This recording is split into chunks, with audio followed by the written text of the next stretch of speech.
up, y'all?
Can you hear me, nerds? 40,000 of you. Live.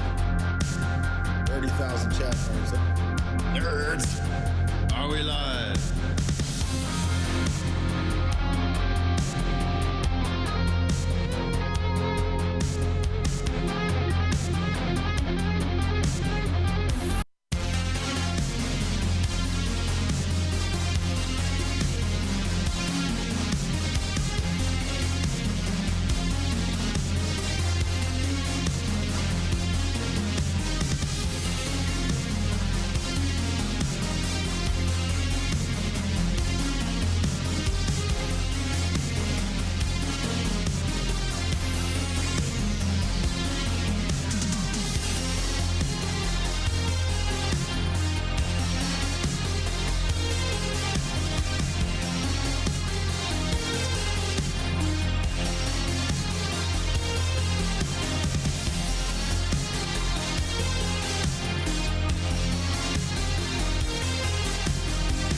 Nerds! Are we live?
I mean, isn't this interesting?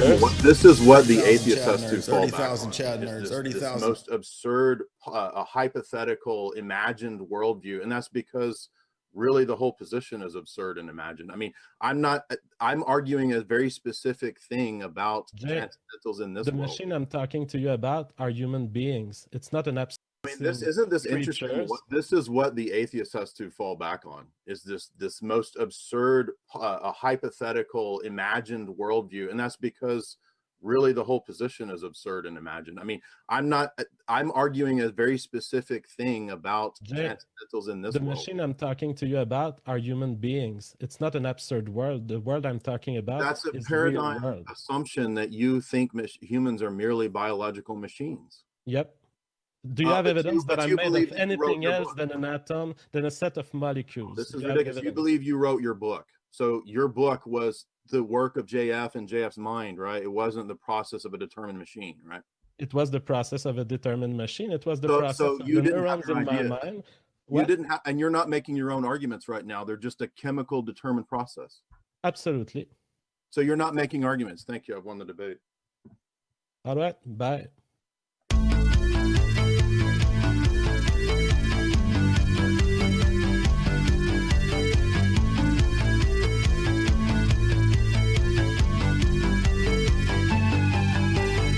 The scientific method cannot justify the scientific method. Therefore, it itself is a dogmatic religious presupposition.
Okay, well, I look forward to it. I heard your debate with Nicholas Fuentes, and I thought that was very entertaining, and so I respect your debate skills, that's for sure.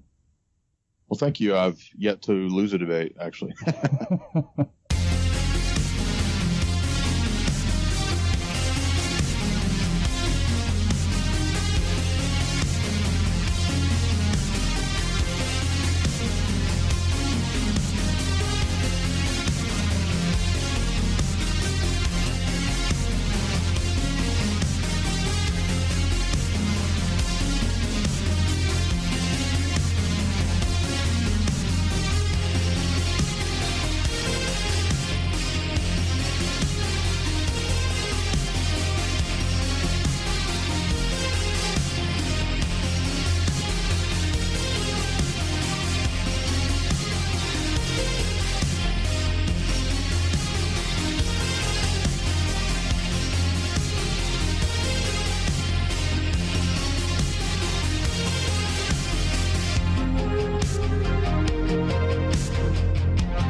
Friends and foes, lurkers and regulars, welcome to the show.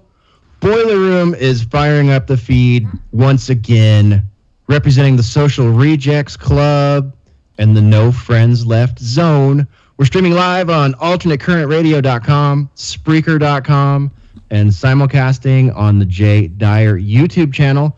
I'm your host. My call sign is Hesher. Thanks for joining us tonight for this June 20th broadcast, the 232nd Boiler Room, live on Alternate Current Radio. Real quick here, housekeeping for ACR. There was a extra Boiler Room broadcast this week with Primal Edge. We had Tristan and Jessica from Primal Edge Health join us. Do check that out. It's up in the main slider billboard area at alternatecurrentradio.com. There is a fantastic new Radiant Creators interview with Robert Young Pelton, adventurer and knife creator. The guy's a real cool interview right there. Good job, Craig. Thank you. We've got new episodes of Jay's Analysis, Sunday Wire, UK Column, Primecast, Hessian Session, Global Research News Hour, and more up there on the Spreaker page. So do go check that out. And I don't know if Tristan's on the line yet, but hang back if you are. But I'll just let the listeners know. We're welcoming Primal Edge Health to Alternate Current Radio. You'll be able to pick up their presentations and content on our Spreaker channel over here at Spreaker.com and AlternateCurrentRadio.com. So we're still in the middle of integrating that. It's not on the website yet, but it is starting to populate on our Spreaker page. So do check that out. Highly recommend it. Quick support shout-outs. Alternate Current Radio does need your support. We're getting into 5-digit listens now for each show across platforms, which is awesome. All right, Spore? We really appreciate everyone tuning in, sharing the show around, and your time as listeners. We know there's a ton of content out there to listen to. So if you're hearing my voice right now, just know how much we appreciate your listenership. Alternate Current Radio is owned, operated, and funded in-house by Spore and myself, with Badger helping us out in the background. Hi, Badger. How you doing? Thanks for doing your mobile production thing out there. We appreciate you. And we are backed and propelled forward by our tip jar donors and our patrons at patreon.com/alternate current radio. Our tip jar is via PayPal, and we have a few very expensive months lined up. We got biannual fees and equipment needs. We need new computers. We have a mixer that blew up that needs to be repaired. So it's a great time to help out. If you're able to, we really appreciate it. If only half of our listeners kicked in, 1/3 of them kicked in $1 a month, we would be well on our way to where we want to be. And people are screaming for video content, right, Spore? A lot, yeah. Yeah, so listeners want it, and listener backing will bring it. We're working towards it. Spore and I are working some stuff in the background. We'll present later on in that regard. So stick with us, and big thanks to our patrons and PayPal folks. This week we had Jolene, Nano Nerd, Kathleen, Remus, East Van, Creative Accidents, and the Super Chatters from the J. Dyer Nerd Crowd last week. Thank you very, very much. And also welcome Thomas and Nano Nerd once again to the Patreon page. Really appreciate you guys. All right, Sport, let's get into it. Let's see who's on the show tonight. Let me double check the Skype room here. Okay, all right. I think I know who's on the show. We're going to have a great room. Yeah, I'm really excited. Yeah, we've got someone new to introduce this week. I'm super stoked about that. All right. Up first, the man simulcasting tonight on YouTube, the guy behind jaysanalysis.com, the author of the Esoteric Hollywood book series, Mr. Jay Dyer. Jay, welcome back to the Boiler Room. How you doing tonight? This is Christopher Lee. To the devil a daughter. I would love to go to a metal show with Christopher Lee. It's too bad he's not around anymore. Yeah. I'd like to see like an epic like power metal show with him or something like that. Powerwolf or Nightwish. Did you know that when he was doing metal, he actually had like a double flying Z guitar that was attached to his senior citizen walker? I'm serious. Like he would like walk out on stage and he would strum that. Hello? That's boss status right there. Absolute boss status. Yes, I love Christopher Lee. All right. Well, Jay, we're stoked to have you on the show here. Glad to be here, dude. Okay? Glad to be here. Yep. Hello? Yep, glad to be here.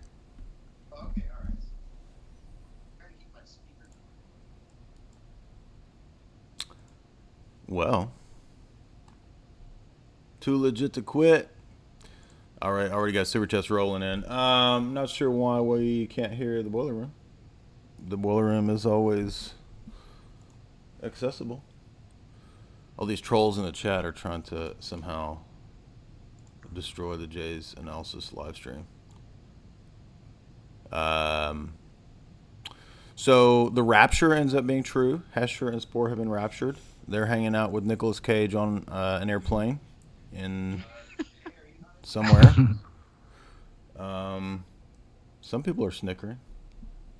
Hesher, if you can hear us, buddy, can you type on there that Hesher can't? We can't hear Hesher. Oh, he's coming through. He's in the in between with the kids from Stranger Things. So. Well, now are we good? Nope, we can't hear you. Oh, he had a mic cable issue. That's right. He was talking about mic cable issues. There is Zalramon with his metal instruments doing his metal magic. Check. How about now? Okay, yeah, we can hear you now. Welcome back. All right. Thanks. Sorry about that. I disappeared into the unknown there for a moment. I'm back.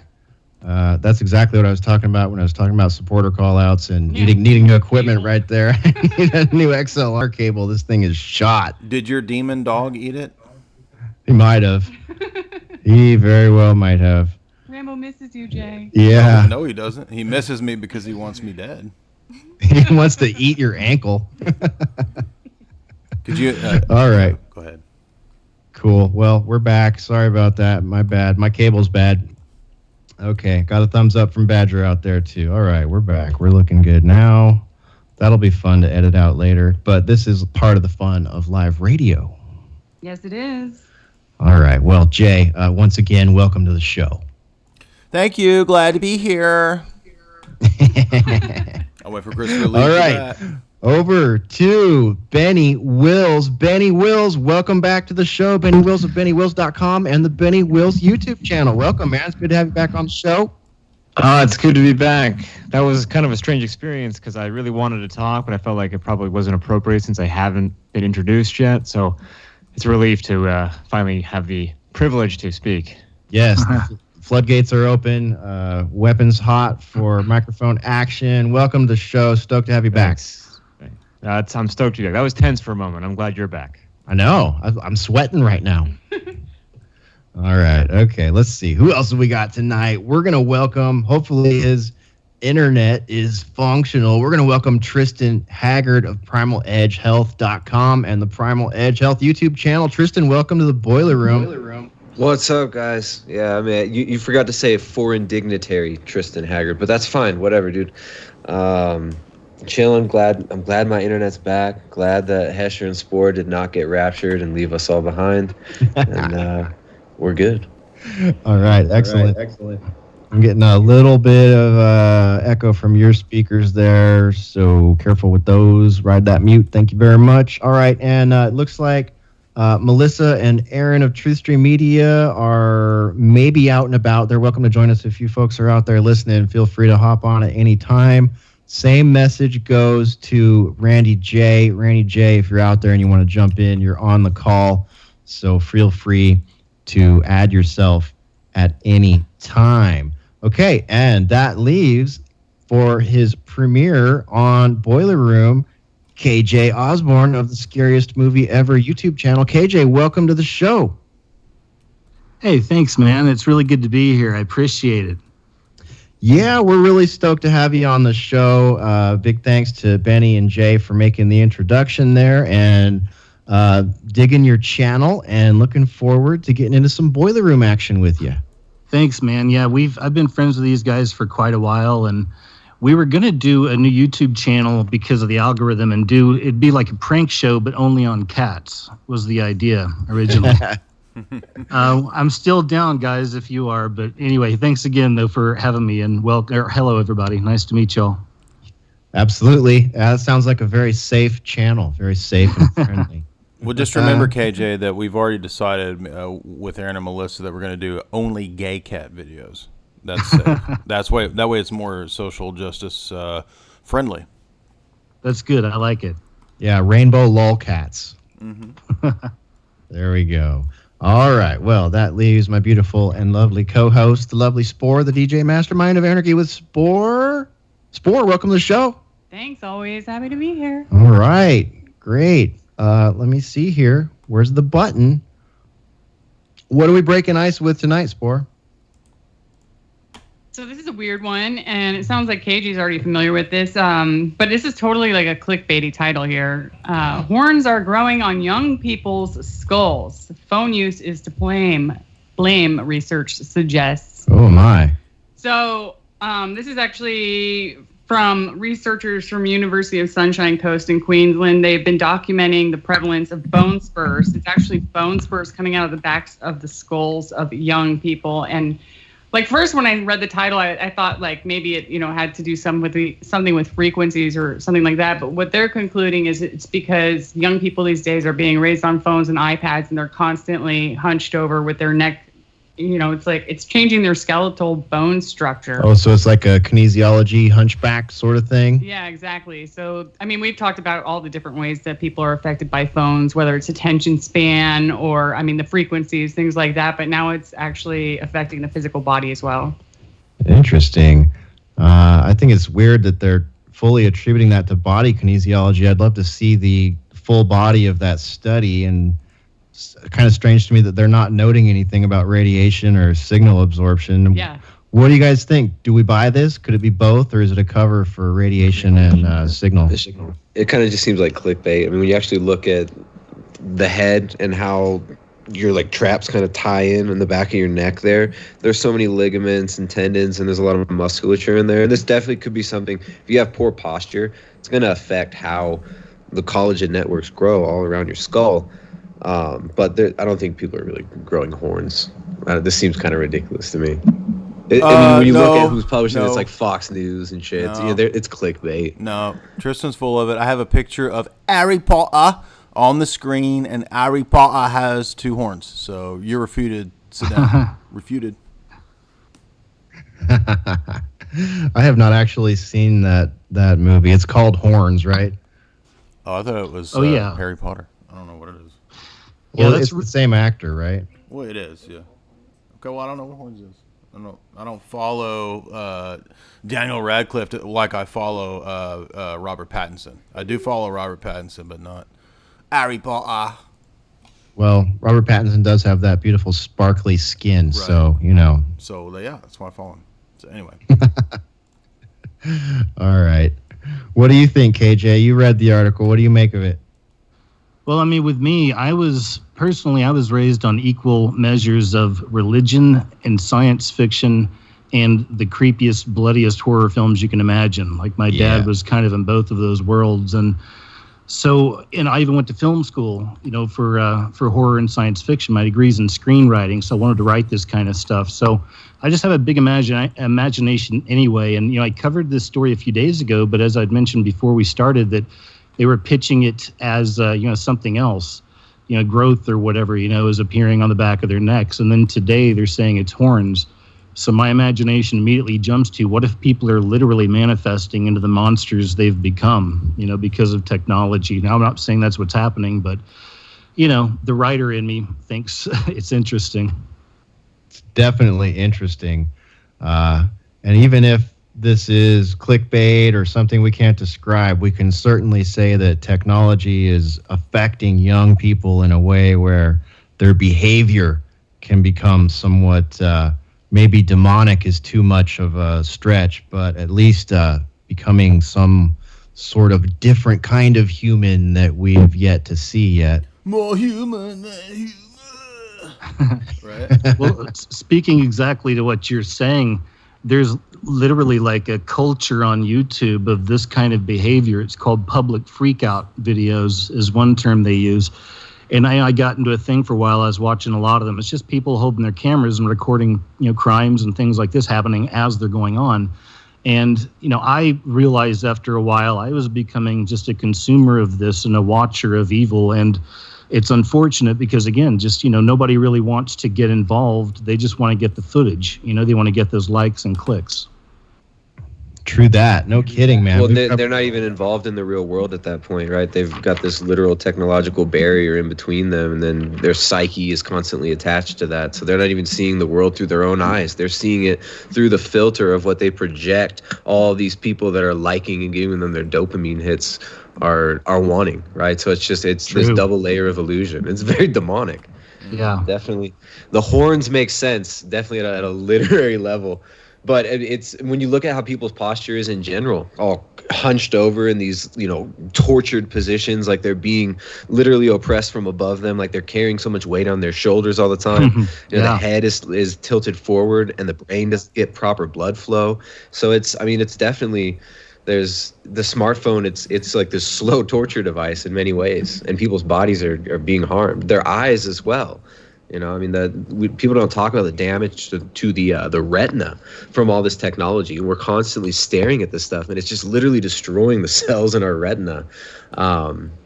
It's crazy. That's interesting. Yeah, I'm with you on that. Yeah, we've covered along your thought process there, KJ, over the I don't know when, but recently, not too far back, we've covered cases of people dying trying to get those selfies and videos for likes. We've covered a number of cases like that. So that's a really good point. It all kind of meshes together there with what people are willing to do for those dopamine rushes. Yes. And then of course what controls, what people are liking or what people are being perceived to be liking. I mean, it could ultimately, how real is that really? How real are your followers in the near future or right now? You got bot armies everywhere. Peter Thiel's InQtel being one of the biggest angel investors in Facebook, but these people are also heavily involved in like cryptocurrency markets too. So, it's just so interesting to see how they're live gaming all this stuff. And, how many of your followers or fans or people liking your stuff could just be social engineering bots meant to give you dopamine hits at the right time and just train you like a dog. Yeah.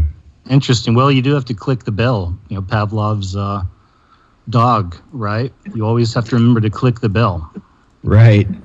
Guys, I want to remind you right now, just go ahead and click that bell. Go ahead and click the bell. Subscribe, like, share with your friends, share with your mom, email it to everybody on your email list.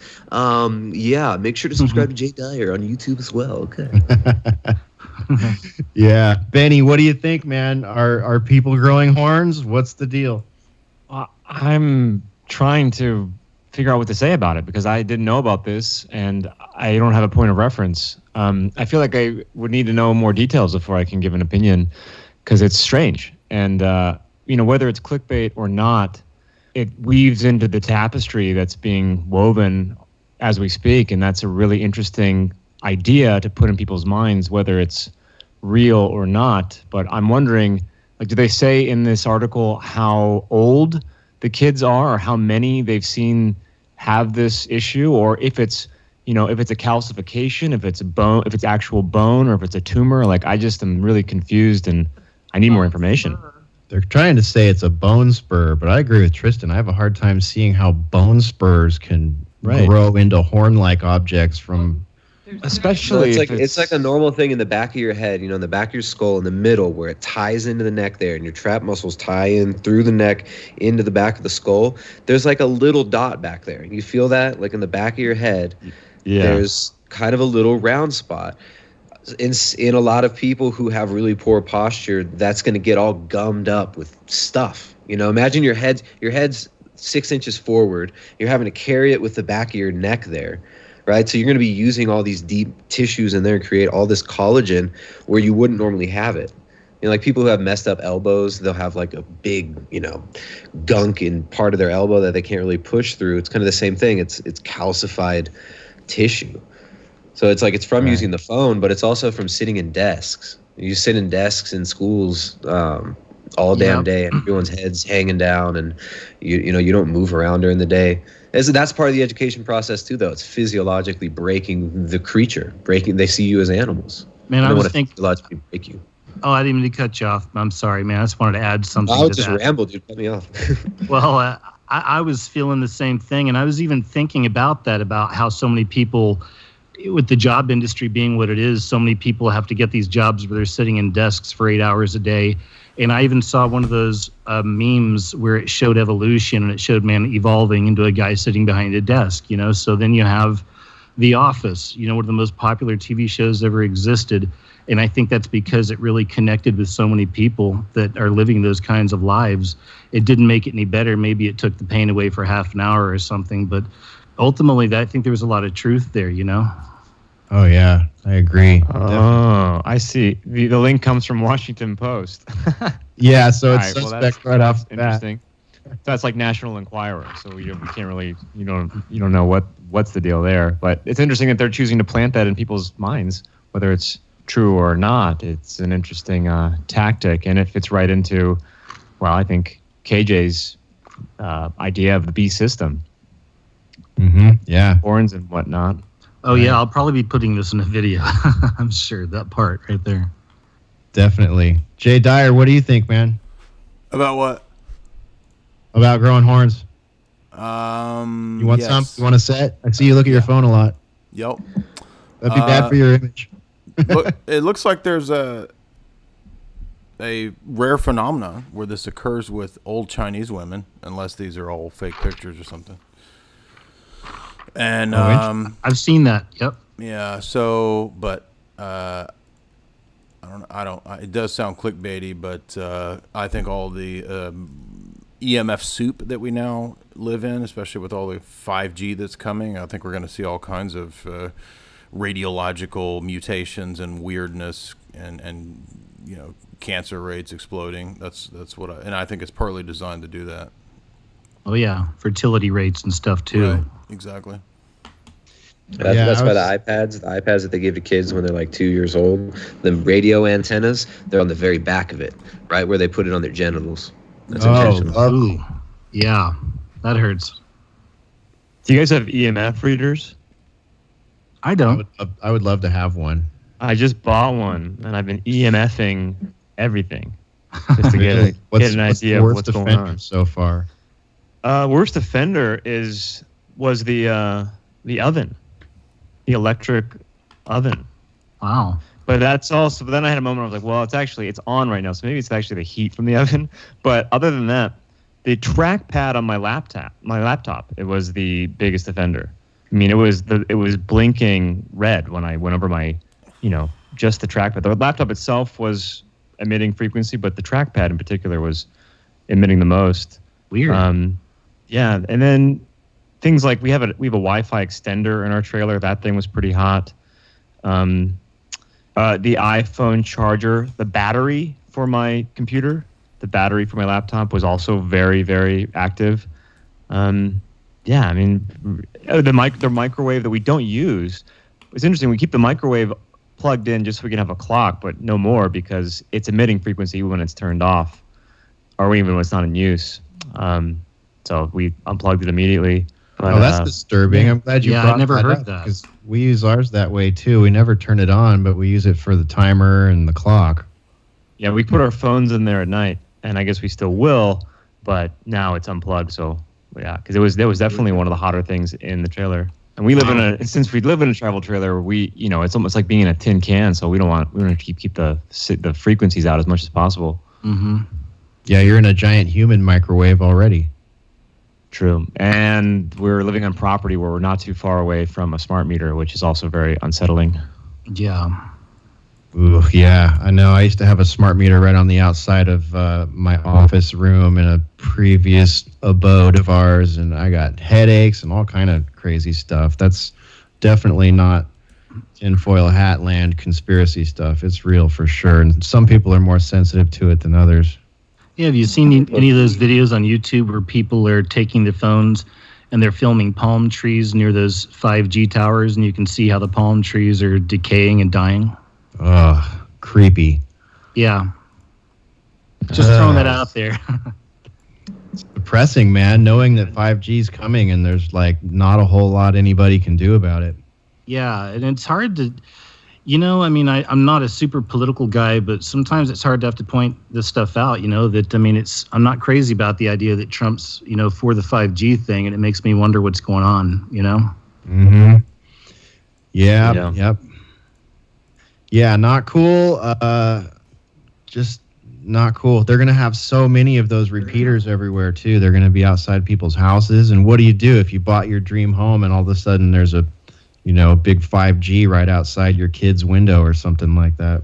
Yeah. It's so criminal. When you actually look at, if you question it, if you question the safety of these things, you kind of get lambasted by mainstream normies. But when you actually look at the science behind, the EMF and microwave radiation frequency and even radio frequency, they've known for a long, long time that these have effects on the body and on the physiology. The Russians did a lot more, or at least published a lot more information, and they had very strict standards as far as radio frequencies, wireless communication devices around human beings. But in the U.S., it was declared just basically by royal decree that any radiation that doesn't heat up the tissues, so anything that's non-ionizing, is just inherently claimed to be safe. Whereas ionizing radiation, which will, radiation that will warm your skin up. So if it's hot enough to warm your skin, then it's dangerous. Anything below that, it is declared categorically to be safe, and they don't do any testing on any of these systems publicly. Man, that's really infuriating. Insane.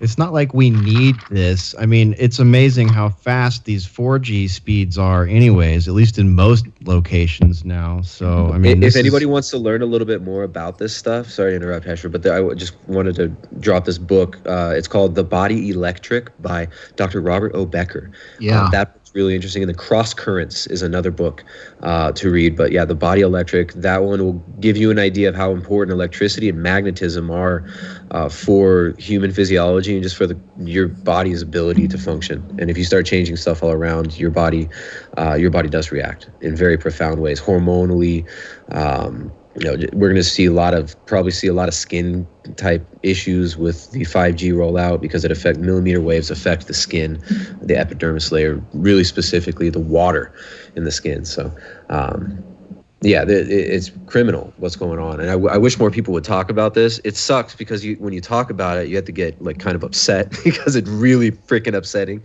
to even think about. But this is going to be a huge thing. I mean, this is, mass depopulation, whether intentional or accidental.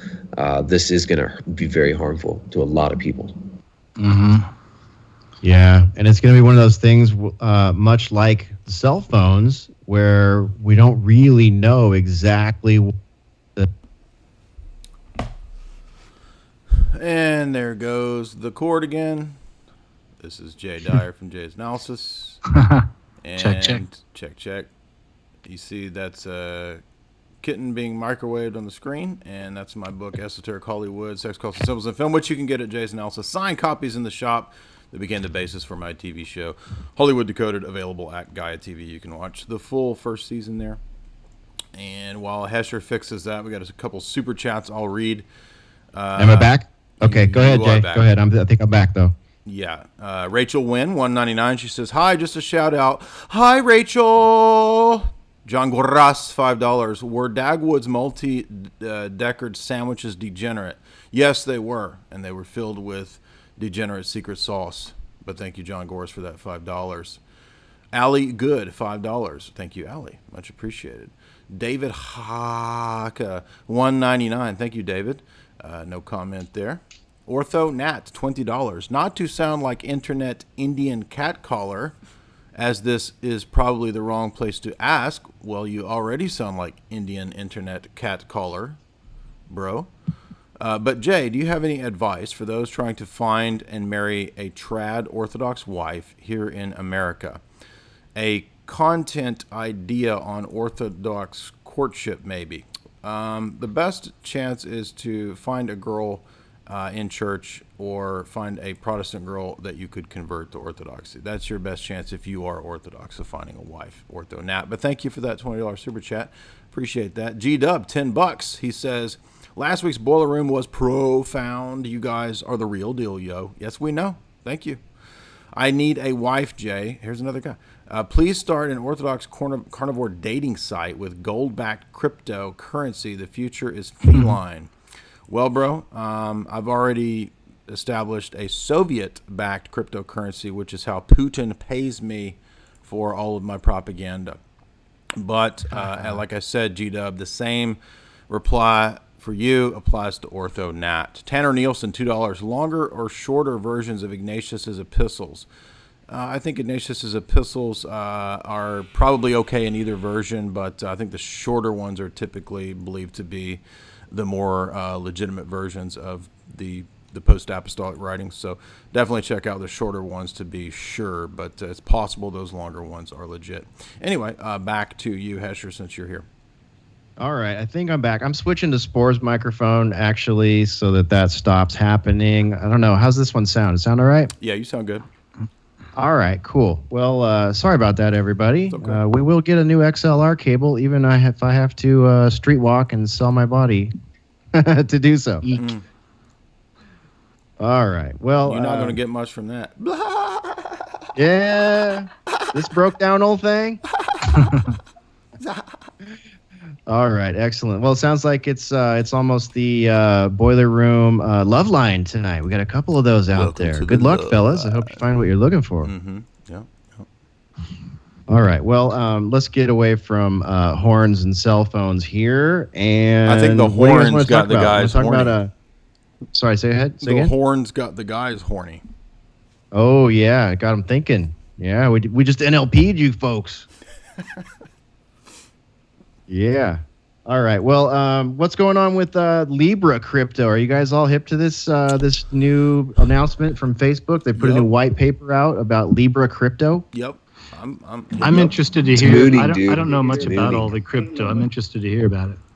All right. Well, this is pretty interesting. So Facebook just announced its Bitcoin rival, but is it really safe and secure? So on Tuesday, they announced this crypto called Libra, created by a subsidiary of Facebook called Calibra, that will be managed by an oversight body called the Libra Association. And the Libra coin will be available in 2020, if I'm understanding correctly. And the announcement only covers the vision and technology behind this Facebook-owned blockchain, but the company will be mostly private. So pretty interesting here. They say that Facebook, well, we know Facebook has to gain our trust before we can trust Libra. I don't know how they expect to gain anybody's trust these days, but I guess apparently a lot of people still do trust them. And so from the get-go, the first issue with Calibra, head over to Calibra.com, wait for the cookie notifications to pop up, and click the Learn More link and see if it gets you anywhere. At the time of the writing of this article I'm reading from, when Facebook unveiled the product. So it's pretty crazy. I've got the full white paper here in front of me, and I've got several articles about it. I'm going to put them all on the show page so listeners can check them out on their own, make their own decisions about it. But it's being backed by some huge Silicon Valley powers like PayPal and Uber, a few others. It's pretty crazy story, actually, and you're going to be able to use it inside. This actually dovetails with what we talked about last week with Facebook-owned WhatsApp. You'll actually be able to send money in the Facebook Messenger and via WhatsApp.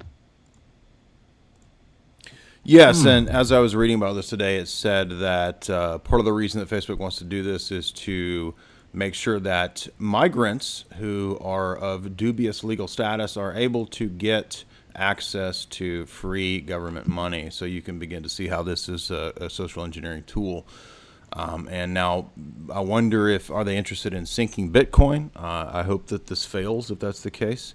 They want to replace Bitcoin with a completely centralized situation where all purchases can be tracked and traced. So we know about the beast type of system, and this is obviously something that could easily fall into that type of a thing. I'm not saying it necessarily is the final beast system, but it definitely could be in that vein. Libra coin, crypto for boomers. It is crypto for boomers. That's a good point. I mean, boomers can't figure out crypto. They're idiots, but this would be the closest thing for them. If they know Facebook's got it, they'll be like, oh, okay. Oh, okay. Hey, boomers, did you know there's a way you can fight fascism worldwide right now? And get into The crypto Nazis without are having literally to, coming back, boomers, and you can get rid of those Nazis by investing in Libra coin. without even having to understand crypto. That's exactly the thing, you guys. I was rattling away on mute. I apologize about that. But you're right. Like, a lot of people can't figure it out. There is a bit of a, like, if you want to have actual crypto coin that you own, there's a few levels of anonymity and safety you can go to get there, all the way to complete anonymity, which is actually possible if you bypass the exchanges, which can be done with a little bit of extra effort. But for the people that can't figure it out, all of a sudden, look how convenient it becomes when you just send the money in Facebook Messenger, like say to your kids or whatever. Yeah. And it's backed by PayPal. You know what I mean? You're just topping it off with your PayPal. Probably it's connected to your Facebook, connected to all the big, banking exchanges and all that. And there you go. I mean, I think that's probably what's going to happen. And I agree with you, Jay. I hope this isn't the big bait and switch It's and the Boomer means Coin. by which. Yeah, Boomer Coin. There you go. Yeah. Well, I hate to be the doomtard over here, but I can't help but see it all ultimately connected to, microchip system. I'm also watching 5G. I don't think it's an accident that that's going up so quick. And we're seeing a lot more kind of softening, media type stories about the chips. We had that one company somewhere here in America where the whole office did it and they were gleeful about it and wanting it. And Regina Dugan, who used to work for DARPA, was a CEO over at Google there for a while. It was about 5 years ago. And you remember they were talking about a tattoo they're developing you'd put on the top of your hand, and that could give you access to your internet and stuff like that. And they're calling it superpowers, which goes back again to even how much I believe all these superhero movies are what we're being conditioned with constantly. People want superpowers, Absolutely. That's a really good point there, KJ. Let me break for a moment and introduce Randy J. It looks like Randy J has joined us here in the boiler room. Randy J, broadcasting out of occupied territory in California. Randy J, welcome to the show. How you doing? Hey, what's up, everyone? Glad to have you with us. I don't know when you joined, but we're talking about a new cryptocurrency that is being rolled out by Facebook, backed by a number of other large Silicon Valley entities. Yeah, backed by Silicon Valley entities. There should be the warning flags right there. But the last person was saying, buyer beware, lambs to the slaughter. Here we go. Yeah, here's. Go ahead. Oh, interesting that they chose Libra. Yeah. I'm just trying to get my mind around why they would do Libra, which is the sign for justice, balance, and harmony, the scales. Oh. So what are they weighing? What is the... They're going to make this the social justice.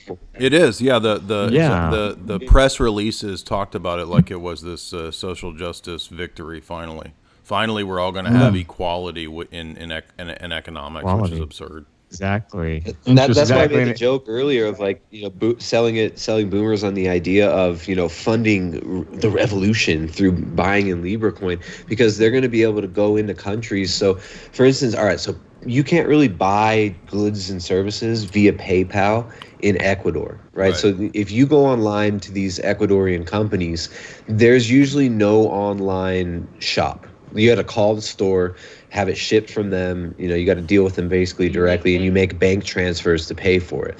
So what they're going to do is they're going to be coming into Latin American countries. They're going to be going into third world countries and bypassing all other economic systems and creating a massive economy of e-commerce for people to sell goods that, ultimately they'll be probably, this can help usher in, global taxation.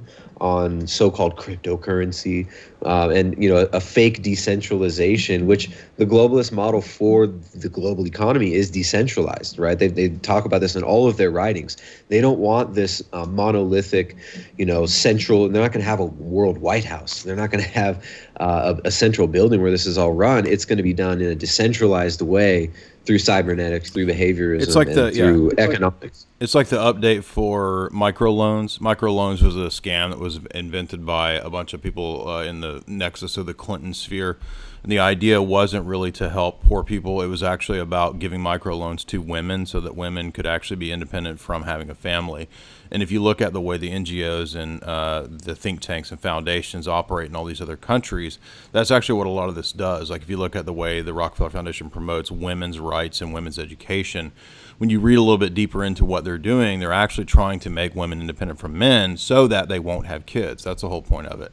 And so this is just the updated version of microloans to free everybody from the economic slavery, supposedly, of having central banks, which sounds good, and that's kind of partly what Bitcoin was supposed to be about and supposed to be freeing us from. And now in a kind of smooth move, Facebook is trying to slip in here and be like, oh, yes, by the way, let's make everything equal by no longer having to abide by any regional, national government laws and standards. Thereby, we can immediately give everybody basically social justice chips, and you'll get points for being a good SJW, and we will, like Bertrand Russell says, cut off your credits if you say a nasty word. Yeah, there you go. Cutting off your credits. Check this out. As expected, you'll have to verify your identity before being able to convert fiat currency into Libra and send that money to friends and family or pay for other products. But while Libra has been conceived to be used within Facebook Messenger and WhatsApp, you'll also be able to create standalone accounts not related to your Facebook profile. And Calibra will have wallets for both iPhone and Android next year. And Libra will be available on the crypto exchanges, Coinbase being one of the node partners there of Facebook. And Coinbase is probably one of the bigger exchanges out there. And on top of all that, if you add that into what we were saying last week about WhatsApp being able to use WhatsApp to censor you for off-platform behavior, as whatever that means, as amorphous of a term as that is, they're also going to be doing, well, here's another quote from the white paper. Calibra will use customer data to facilitate and improve the calibration, I don't know, I think I auto-corrected Calibra to calibration there, to improve the Calibra product experience, market Calibra products and services, comply with legal and regulatory obligations, and ensure safety, security, and integrity. We may also use customer data to conduct research projects related to financial inclusion and economic opportunity with, for example, academic institutions and NGOs. Yep, told you. So it's right there in their white paper. Well, how about this too? I was just talking about Latin America and Ecuador in specific, but the biggest telecommunication company, we talked about this last week on Boiler Room, the biggest telecom company here is called Claro, and that's from Carlos Slim, who, he was very close with a lot of the Anglo-American establishment as well. But he's, basically this international gangster. And WhatsApp and Facebook Messenger, you get free WhatsApp and Facebook Messenger in all of Ecuador whenever you buy minutes. You can use as much WhatsApp as you want for voice calls. So you don't even have to use your minutes. You just use WhatsApp all the time on 3G and 4G, wherever you can find it. So this is going to be really effective for taking over economically all Latin American countries where they love Facebook. People are obsessed with Facebook in South America. They're also obsessed with WhatsApp out there, huh? Yeah, they get it for free. I was just talking about, you get free, all your calls could be on WhatsApp for free, and you can pay $10 in minutes a month, right? So last year, 4 weeks, you buy $10 in minutes, and you just use WhatsApp, and you don't even take calls. Yeah, I remember you mentioned Claro, and I can't pronounce it right, but I lived in Costa Rica for a couple of years, and I remember using that. I never got into WhatsApp till I moved out there, and that's where everybody was using WhatsApp. But Yeah, that's cool you're out there, man. I went through an airport in Ecuador once. It's fairly dangerous out there, isn't it? Or how you doing? No, it's. I mean, it depends where you live. There's places that are dangerous. Since the immigration crisis from Venezuela, there's been a lot of problems in the big cities. There've been a lot of crimes and robberies and stuff like that. But where we live, it's really chill. We're up in the mountains, kind of in the middle of nowhere. Oh, that's nice. And you can have guns and dogs and stuff. You just take care of yourself, basically. Oh, that's you good. just you can't expect. You can't call the cops and have them come in 5 minutes like in the U.S. That's good. Yeah, I remember just going through the airport, and even through the airport, they had like 4 guards on either side as you're walking up the ramp because I had to leave Costa Rica every 3 months for immigration. Yeah, I'd do it for 3 days and just go to different places. But I remember walking up through them, and they all had their like machine guns around their shoulders. A couple of them had dogs. I was like, these guys are hardcore. And if I remember right, I think I had a couple of weed cookies in my bag at the time. So I'm really glad I made it through that one. I want to travel with you, man. But they're so chill. You go through these checkpoints. It's crazy. They've militarized the police a lot since we got here in 2010. A lot more. But the police, the military, they're all pretty chill. Like Ecuadorians they're very, very nice people. I mean, they're family people. Their families are being kind of in the cities. They're quickly being destroyed by all this stuff. But they're the cops, the military. They carry guns and stuff. But it's for the most part, they're very nice. They don't mess with you. That's good. I mean, they're looking for drug traffic, like legit drug traffickers and stuff. They're dealing with, and when they do find the legit drug traffickers, sometimes what are they going to do, right? A big truck comes just full of cocaine through a checkpoint, right? And these cops come upon it. There's 3 cops at it, like a transit checkpoint. They come upon it. There's 2 guys in the truck driving it. They look at them and they smile, like they know. It's like, what are you going to do in some of these cases? I mean, the organized crime, it's so dangerous in these borders and stuff. And the drugs are flowing through, and I think to a certain extent, the cops they can't do anything. They just have to. They see something and they probably just shut their mouth. Think, I don't want to deal with this. I don't know who's sending this, who this guy's boss is. Yeah, and in some of my live shows, I told some stories about some of the people I met out there, some real characters, to say the least. And even the police in Costa Rica, you could bribe. So it's kind of the same vibe. But this may not seem like a very important question, but from somebody who lived there, it is to me. Where you're living, do they sell that box wine called Clos, C-L-O-S? Yeah, that's the only wine. There's that and a bunch of like Argentinian wines that are very overpriced. Yeah. Close. All right, I know that's not all the same wine all throughout South America, right? All the same telecommunications system. It's set up. Are they all wine moms out there? Argentina. Is it all wine moms? Sorry, Jay? Is it all wine moms out there, Tristan? No, it's more Ecuadorian women don't drink that much. Really? The do. They pass out in the streets. Yeah. I don't know. There's boomers. I mean, there's you could spend all day boomer watching in any of the cities in all Latin America. They're all imports, I guess. They're mostly imported boomers because Ecuadorians in their 60s and 70s, they're not boomers. They're carrying around logs in the middle of they're carrying logs up and down mountains and riding donkeys and hanging out with their grandchildren. They have 12 babies. Mm-hmm. They're not boomers. Are you guys not familiar with the wine mom memes and all this? I'm too young for you guys. You guys are all boomers. I'm making young kid jokes, wine mom jokes. So back to Libra here. One more thing I want to note. Sorry, was that Benny? Oh yeah, you go ahead. I do have one observation about Libra after but I can wait. All right. It's saying that it'll have a stable value and it won't be pegged to the dollar, the euro, the yen, or any other fiat currency because Facebook is doing things differently, whatever that means. So it's saying that one Libra will not always be able to convert into the same amount of any given local currency. Rather, as the value of underlying assets moves, the value of one Libra in any local currency may fluctuate. However, the reserve assets are being chosen to minimize volatility so holders of Libra can trust the currency's ability to preserve value over time. So that to me means that you could really manipulate, or corporations and banking institutions could manipulate like futures or Wall Street sort of situations in a way that will actually push people into dealing with Libra even more and more. So there's a lot of, it looks to me like there's a lot of tomfoolery that can happen financially, and when it comes to manipulating populations. Yeah, what if you could tie in the social credits right there. I mean, the algorithm will begin giving you more Libra coin if your behavior lines up with socially acceptable modes of presenting yourself online. You can get Libra coin for reporting posts. Or for, exactly. That's what I get from it. Exactly what you're saying.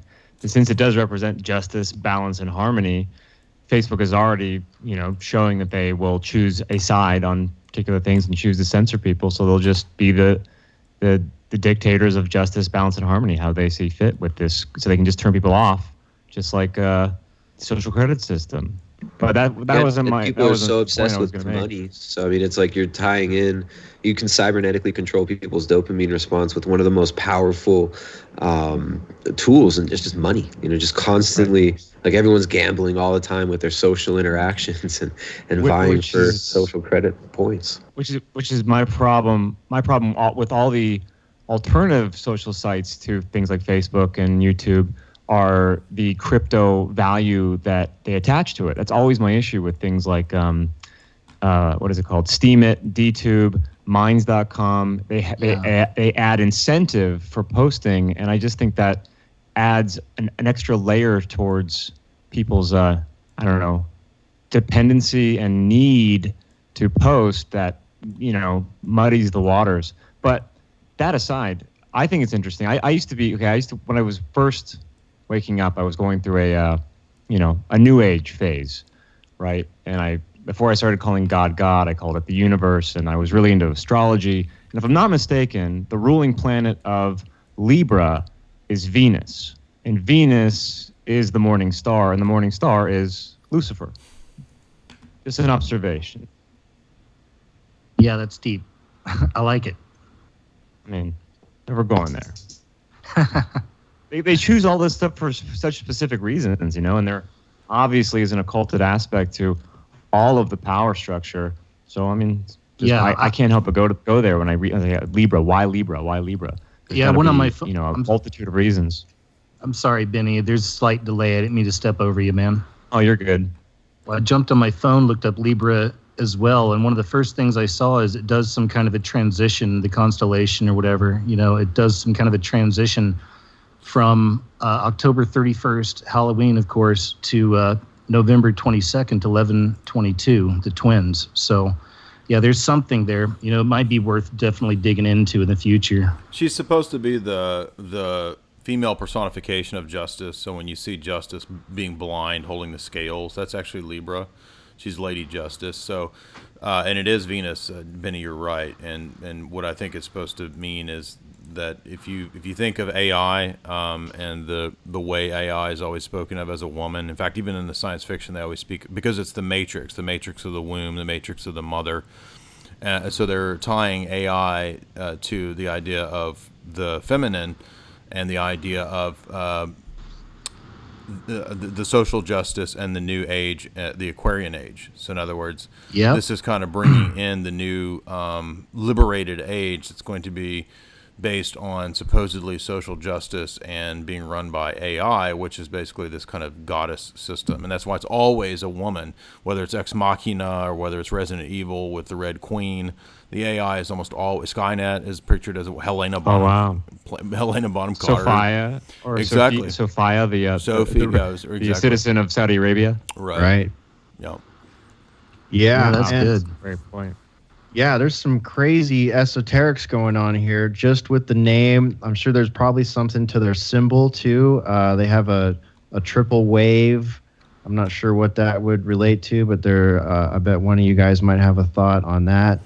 And Usually that sign is supposed to signify higher level, like paranormal telekinesis. I mean, I'm not saying that that's the intention of why Facebook did it, but typically that symbol signifies when people are using mind powers. Now, I'm not saying that Facebook is using mind powers, but they do pretty consistently talk about the purpose of that kind of tech is to predict the future. So I think that is probably relating to AI and their belief that AI has the ability to predict mass movements. Interesting. Wow. All right. Listen to this. I'm gonna. Yeah, just like in a Minority Report, you had the three precogs, and they lay in that pool of water on the waves. Yeah, good one. So, okay, everybody. I just wanted to make an announcement. I'm going to be accepting Libra coin at my next crypto ayahuasca retreat. So we're going to be talking all about the future of cryptocurrencies, and we're going to be communicating with the divine mother goddess Mama Ayahuasca. And so you guys can pay Libra coin, just so you know. There you go. Okay. Well, have fun with that. Okay, so here is the exhaustive list of mega corporations that are backing Libra. I'll start at the top and work my way down. It's in a circle, so I'll have to go full circle. But at the top, the Women's World Banking. And then we have Kiva. We have Booking Holdings. We have Andreessen Horowitz. We have Farfetch, Iliad, MasterCard, Uber, PayU, Mercado Pago, Coinbase, PayPal, Creative Destruction Lab, interesting, Bison Trails, Facebook, of course, Zappo, XPO, whatever that is, Anchorage, Spotify, eBay, Breakthrough Initiatives, Stripe, Lyft, Visa, Thrive Capital, Rabbit Capital, Union Square Ventures, Vodafone, and Mercy Corporation. So there's your exhaustive list of backers. Wow. Does not. New Coinbase is up to no good. Yeah, I know. That's discouraging right there. It does not. That's where everyone was buying their Bitcoin. That was the hub for it until about a year and a half ago when there started to be other exchange sites. That was the one, and now they're going Libra. It's not surprised. This doesn't help Bitcoin's cause, I don't think. No, I agree, Benny. It really doesn't. And meanwhile, Bitcoin is going up. By the way, that's also worth noting. It's been rising for the past few months pretty steadily. Yeah, it has been on the rise. Definitely, it took that dive a year or so ago, but it's been on a pretty steady rise lately. Boy, I hope this isn't a bait and switch. This really kind of stinks of potential big bait and switch. Totally. I kind of tend to think that the whole crypto space might have all been a big bait and switch from the beginning. I agree, and I'm involved. I mean, I have Bitcoin and some other investments as well. Yeah, so do I. It just seems so perfect. It's so perfect. It's the cashless currency. Yeah, and Peter Thiel investing all that. Was it 2 years ago when Peter Thiel really jumped into the crypto market, and it seems to me like it's just a giant behaviorist experiment, all of crypto. Yeah, I wouldn't be surprised. And who invented it? I mean, that's always been my issue with it. I mean, I feel like if we're supposed to adopt this currency and use it and trust it, we should know who created it. Mr. Miyagi. Alan Greenspan? No, it's Mr. Miyagi. Toshiba.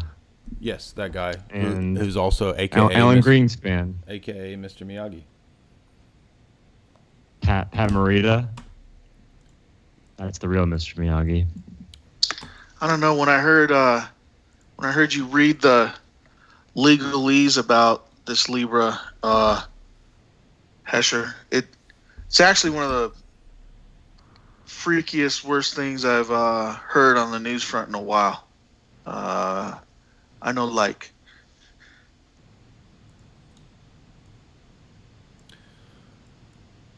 Once again, we have another drop. I'm still here. I thought Randy was finishing his thoughts. I'm here.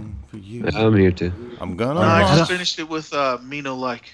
Oh, okay. I didn't catch that part. Yeah, that whole part where it ends with academic institutions and NGOs deciding about financial inclusion and economic opportunity, I find very disturbing. Also, Randy. Yeah, I mean everybody that's been screwed by fine print or heard sort of like tricky, terms of service speak. It's all that thing you read. It's just laced with it. I mean, you couldn't go from subject to predicate in a sentence that you were reading without some sort of greasy language being put in there. It's just, and that's for the people that'll even read it and look. Yep, absolutely, man. It's not. I am not pleased about this news. I just don't see any way. I really hope that people resist it, but I think they're going to make it so sexy and easy for people to use who have not used CryptoCoin in its current format. That people are going to flood to it. This is scary development. Yeah, I'm looking at something from Bloomberg, and it's saying that it might be really attractive to the 1.7 billion adults without bank accounts from only five Asian nations. That might really appeal to them. And then what is China, India, Bangladesh, Pakistan, Indonesia, and all them that make up 1.7 billion? Well, how are they going to treat it? How are their governments gonna treat it? They're going to take it open arms, or are they going to censor it? They're going to make their own. I mean, it's crazy. I mean, you're right though. This is warfare. It's international warfare right here on a subtle level. Yeah, I'm afraid so. All right. Well, I don't know what else to say about this one. I think we've beaten it to the ground, and it's going to be one of those ones that we're going to be hearing more about as it rolls out, and it's rolling out soon. This is on that 5G timeline here. It's going to be happening in the next months, not years. This is Litecoin? Yeah. Man, it reminds me of that episode of Black Mirror with Bryce Dallas Howard, where everybody is just walking around with their phones, rating everybody as they go through life. And because Facebook has already established that they're willing to cut people off completely. They will cut you off, and if you use the wrong word or post the wrong thing. So with all those companies that you listed participating, this is exactly what we're ushering in. So you try to get a lift, and Facebook has deemed you, inappropriate or a domestic terrorist, and now you can't get a lift. That's what this certainly seems like it's leading towards, under that balance, harmony, justice, faux Libra idea. Yeah, well, we've been programmed for these dystopian futures, in all kinds of media and entertainment for years. So perhaps this could really be some kind of a tool they could use to get us into, like, say, a Hunger Games type scenario where there's literally two classes of people, one that's allowed and one that's not, Mm-hmm. Yeah, I'm afraid so. And it also reminds me of that other episode of Black Mirror, also to your other point, Benny, where they've got people living in these tiny boxes, and they have to literally ride a stationary bike to earn enough credits to not have to watch porn and commercials and stuff like that that's being projected on the walls of their tiny little abodes. Yeah.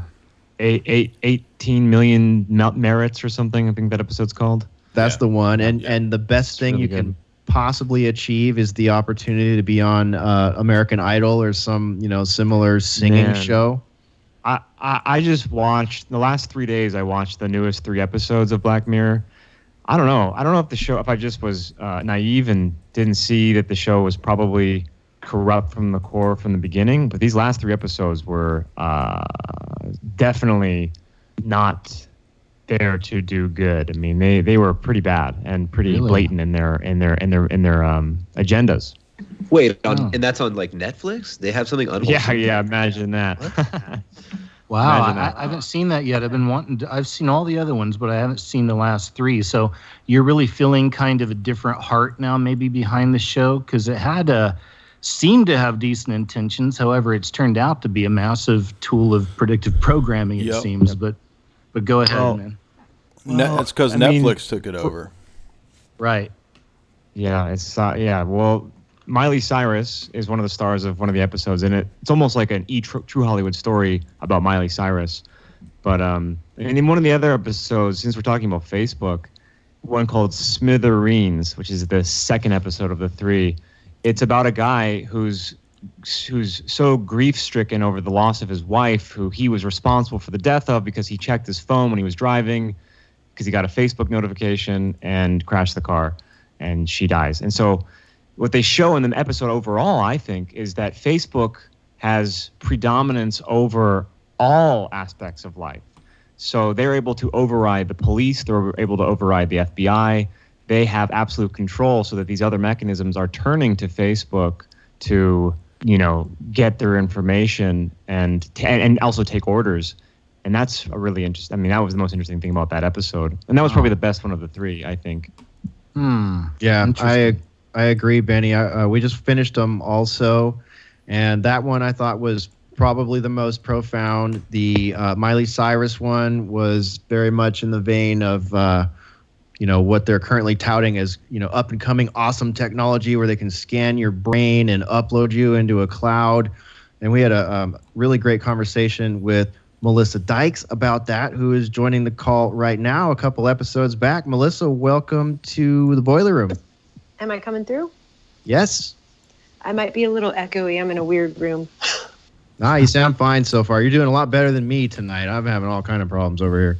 Okay. Well, wait. So I get to come in right on, scan your brain, and upload you to the cloud? That's right. You're gonna have to check out the new Black Mirror episodes, because that is exactly what they did to Miley Cyrus's character. I liked how when they first started Black Mirror, they used like no-name actors. At least there were no names to most of us here in the U.S. Maybe they were known in the U.K. where it's filmed. But yeah, now we've got Miley Cyrus starring in it, and her sleazy manager / aunt didn't like her moody songs because she was a pop star. So she put her into an induced coma, scanned her brain, pulled songs out of it, and made them pop songs, and tried to reincarnate her as a hologram and sell that hologram to, big music industry. Wow. Yeah. I've heard that if they can imagine it for one of these shows, that the military has probably already tried it a long time ago. Mm-hmm. So I'll just say that. Can I plug, by the way, that I have a written analysis of all the episodes, the first 4 seasons of Black Mirror. I haven't seen the new one yet, but if you are interested, you can go watch, or you can actually read my analysis of seasons 1 through 4, which I went into pretty deep analysis for. Cool. Absolutely, Jay. Yeah, drop me that link so I can throw it onto the show page for all the new listeners out there. And if you're just joining us, this is Boiler Room 232 on alternatecurrentradio.com, simulcasting at the Jay Dyer YouTube channel.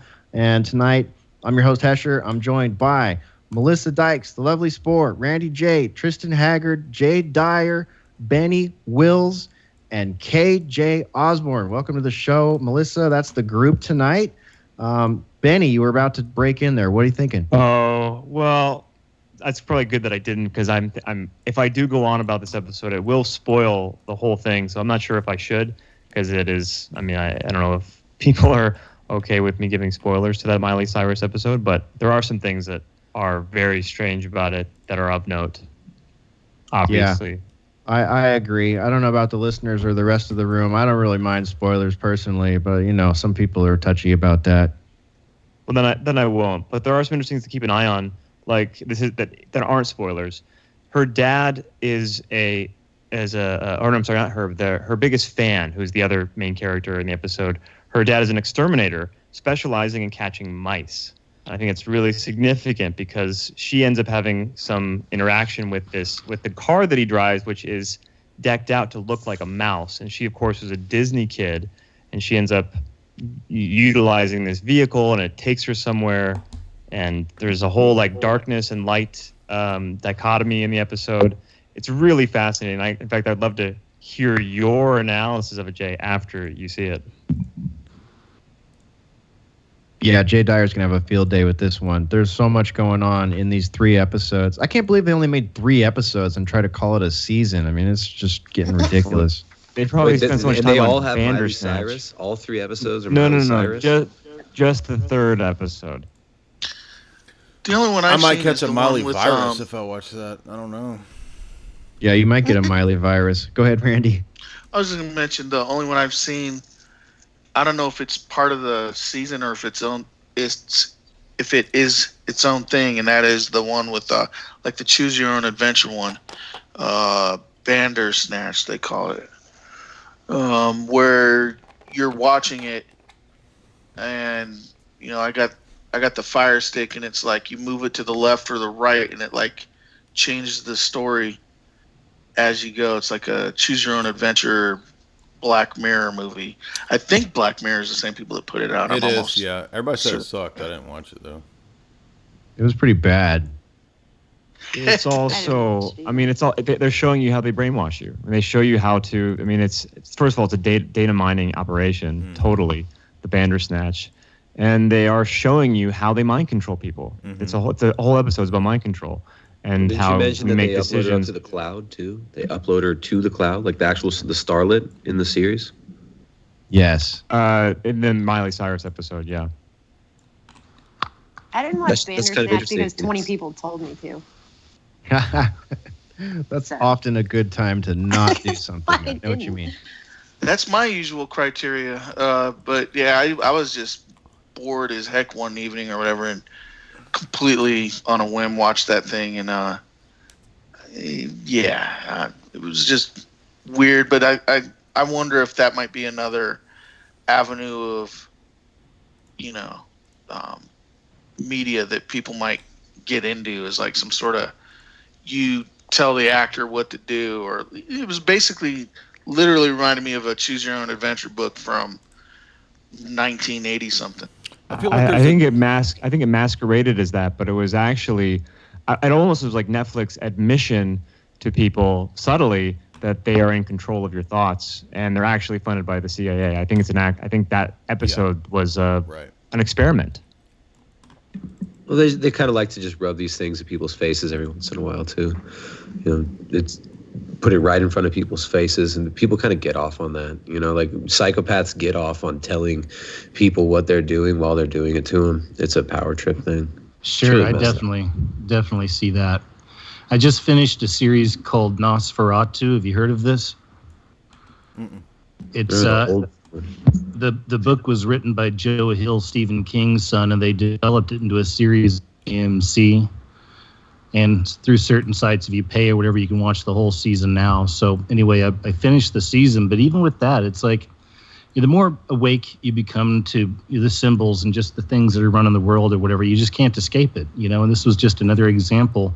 And even the opening sequence, why does almost every series have to open with somebody opening one eye? Like that happens all the time. Mm-hmm. And the main hero in the show is throughout the whole thing wearing an all-seeing eye shirt in the center of Saturn, So, I mean, it's just, this stuff is right there. And every time she experiences something supernatural, one of her eyes starts to bleed. And sorry for the tangent. It's just, we're talking about Netflix and shows. And like I said, I just finished that. But just again, another example of how this stuff is always manifesting. And I'm glad it did, because, many years ago, I started a long time ago myself with some of the Illuminati stuff and all this, but I've said it before in some recent broadcasts, we're so far beyond that now. Like, I remember when nobody was talking about it. I remember when it became an industry where you could earn $4 or $5 grand a month, or even more for some people probably, making those videos. It got so popular, it was in a car commercial where he was talking to Siri or something in his car and asked what the Illuminati was for like a major car company. We've seen all that, and now we see the decline of all of it, not just that, but any other kind of truth. And I think that what it is that I don't like to call things Illuminati or anything anymore either, because I just call it the beast system. You may look at it spiritually, or you just may say these are the symbols these particular people are using, or these different cults that work together are using, but it's in everything, you know? Okay, sorry, I'm rambling. No, that's a great point.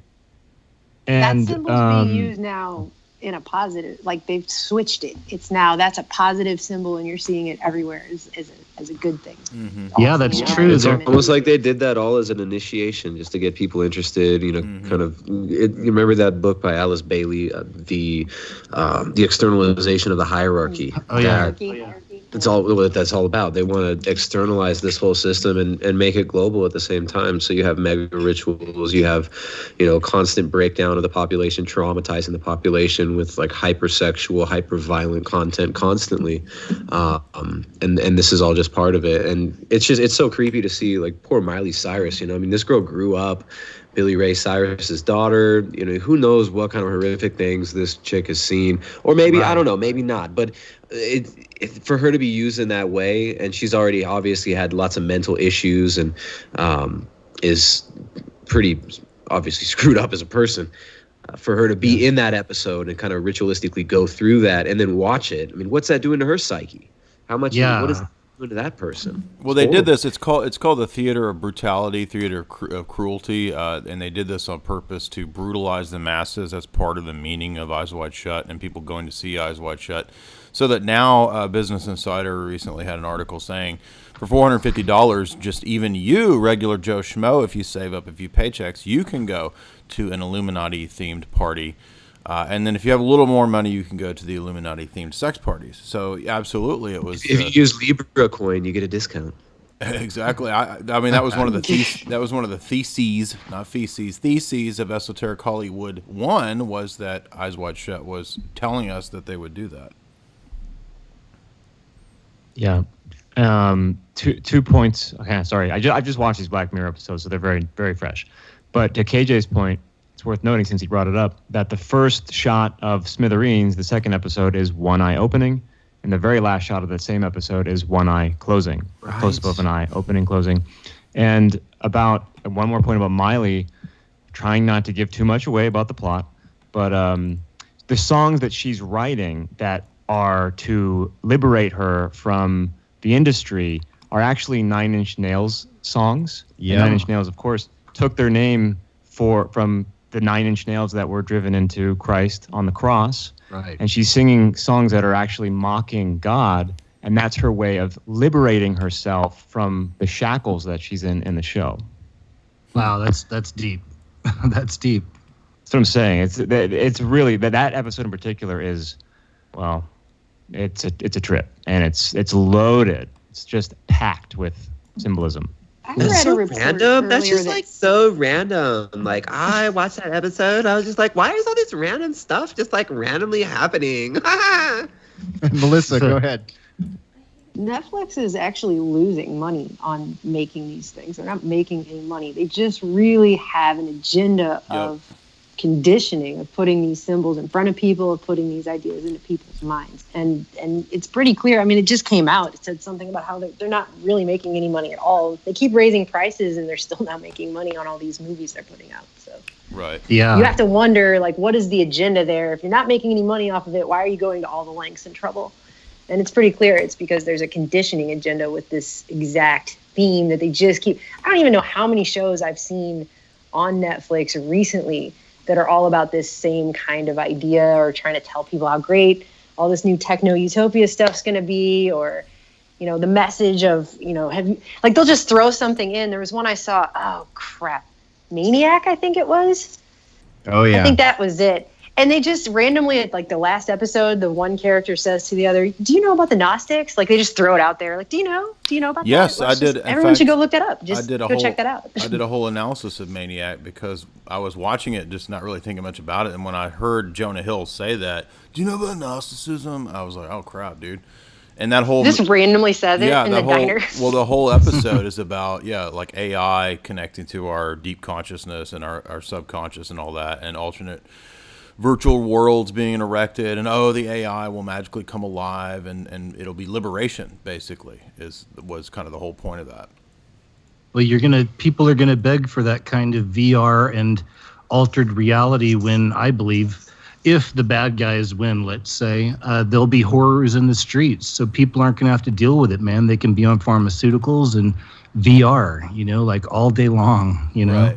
Yeah. I mean, the message is we're all supposed to be liberated by this system, but the system itself is to feed you into this basic giant super consciousness that they want to create. Right. So you actually lose your identity and you get to merge with the hive. It's not really freedom. But if you don't want it, then that means you hate science and you don't want to live forever. You're a terrible person. You're accepting this weak, little, frail human state that you've been given and that you inhabit, instead of coming like a chrysalis, or coming out of the chrysalis like a butterfly and evolving into the cloud like Miley Cyrus. Yeah, you Luddite. Why don't you just start plugging things in your brain?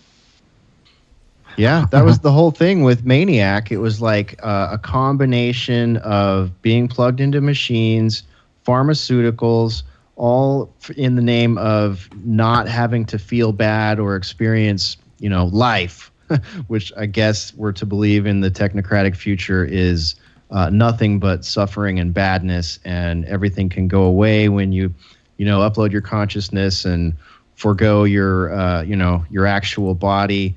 I mean, Tristan, I saw you were talking recently on a stream or on a social media post, I can't remember where, but talking about how they want to get rid of bodily functions and stuff like that, and how wonderful that's going to be. Yeah. When you listen to some of these guys who started the transhumanist movement, like David Pierce, I think it was his name, this British guy, that's what he talks about. He wants to end all suffering in all of nature. So transhumanism. Go ahead. It's not just for us. It's for everybody. It's for the animals. That's how you're going to save the animals as well. Yeah. By getting rid of death in all of nature and getting rid of the biological suits that make necessary death. Well, that's what I was just saying about they're modeling it on the women. AI are always female in the science fiction, and they're getting rid of bodily functions because women don't toot. It's a scientific fact. Women don't toot. And when we get in our new bodies, when we're downloaded into them, none of us will be tooting anymore. And I, for one, reject that. Isn't it such a burden to shit? Isn't it such a burden you have to pee? Isn't it such a burden that you have to move around? Hair's such a pain in the ass. And sexual procreation, it's so inefficient, right? Think about how many calories are wasted, how much methane gets released when boomers make love. Like, how much methane is being released right now? It's very bad. Boomers don't make love because they're all divorced and they're screwing prostitutes. But if they did, in their polyamorous ayahuasca circles. Okay, well, in that case, yeah. At my retreats that you could pay with Libra coin, it's all for boomers, and it's ayahuasca, Bitcoin, polyamory. Yeah, if you guys want, I talked about it on a stream. Jessica just told me to mention the name of the stream. It's called Tasting the Rainbow on the Primal Edge Health channel the other day. We talked about it. And it ties in. It ties in with diet as well. You Tasting the Rainbow. That's a stream from I think 4 or 5 days ago. So check that one out if you guys want to hear more about my views on transhumanism. I'll shut up now. Yeah, that was good. I'm sorry. Go ahead. Oh no, you go ahead. I was just underlining what Tristan said there. I enjoyed that one. Okay. Well, I was just going to say on what they're doing to humanity. I think what you're talking about with no more going to the bathroom or whatever, that I mean, I certainly believe they're putting stuff out there like that. I think it reflects a bigger agenda of a real hatred for humanity a lot of these people have.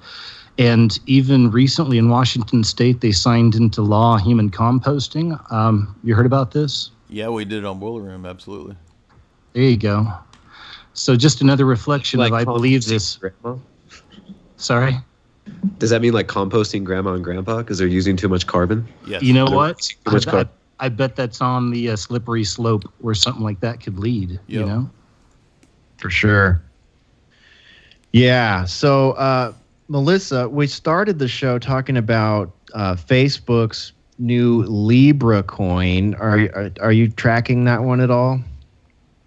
Only a little bit. I feel like at Facebook, I know that it has to do with their ideology for the world economy they want to build, but if they're going to treat that the same way they treat free speech on their platform, then we're all stuck in a Sandra Bullock movie called The Net. So that's what I think. Yeah, exactly. And it dovetails with what we're... Yeah, and it's right in line with what we were talking about last week with WhatsApp, because the way people are going to be able to use it, it's backed by PayPal, Visa, MasterCard, Lyft, Uber, Stripe, eBay, and many more.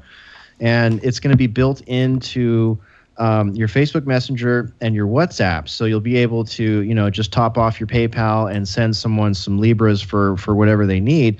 But we now know that WhatsApp can deplatform you for, off-platform behavior, as they put it. And another one that came out this week that I think really ties into this, because, we're talking right now about, well, what happens to the Luddites? What happens to the people that don't want this? What happens to the people that don't want to be involved in the transhuman technocratic future of no buttholes or whatever the heck they're planning? Well, Hesha, we will simply compost them.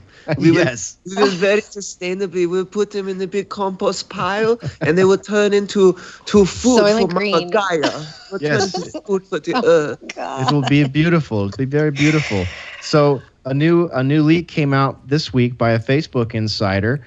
Internal Facebook document reveals that the social media giant monitors its users' offline behavior as part of how the company determines whether a person should be classified as a hate agent, quote unquote. A hate agent. Wow. Yes. Do you get a T-shirt with that? I would love a hate agent T-shirt. I think that we should start a band called Hate Agent. Hate actually. Agent. That sounds like a bad 80s punk band. It really my does. gosh. Yeah, the new Boiler Room metal band is going to be called Hate Agent. Hate agent. Yeah, check this Picture out of though. Zuckerberg with a big slash through it. Right, no kidding. He actually specifically tracks people who say bad things about him on there too, and they put those people on a special anti-Zuckerberg list for him. So Yeah, No way. Yeah, I'm Yes. pretty sure that is a thing, actually, KJ. So Wow. they have a new thing that they're titling the Hate Agent Policy Review. And this document reveals that Facebook employs a series of signals which include a person's behavior both on and off the platform. And once determined to be a hate agent, a person is banned from the platform. And it's crazy. Listen to this.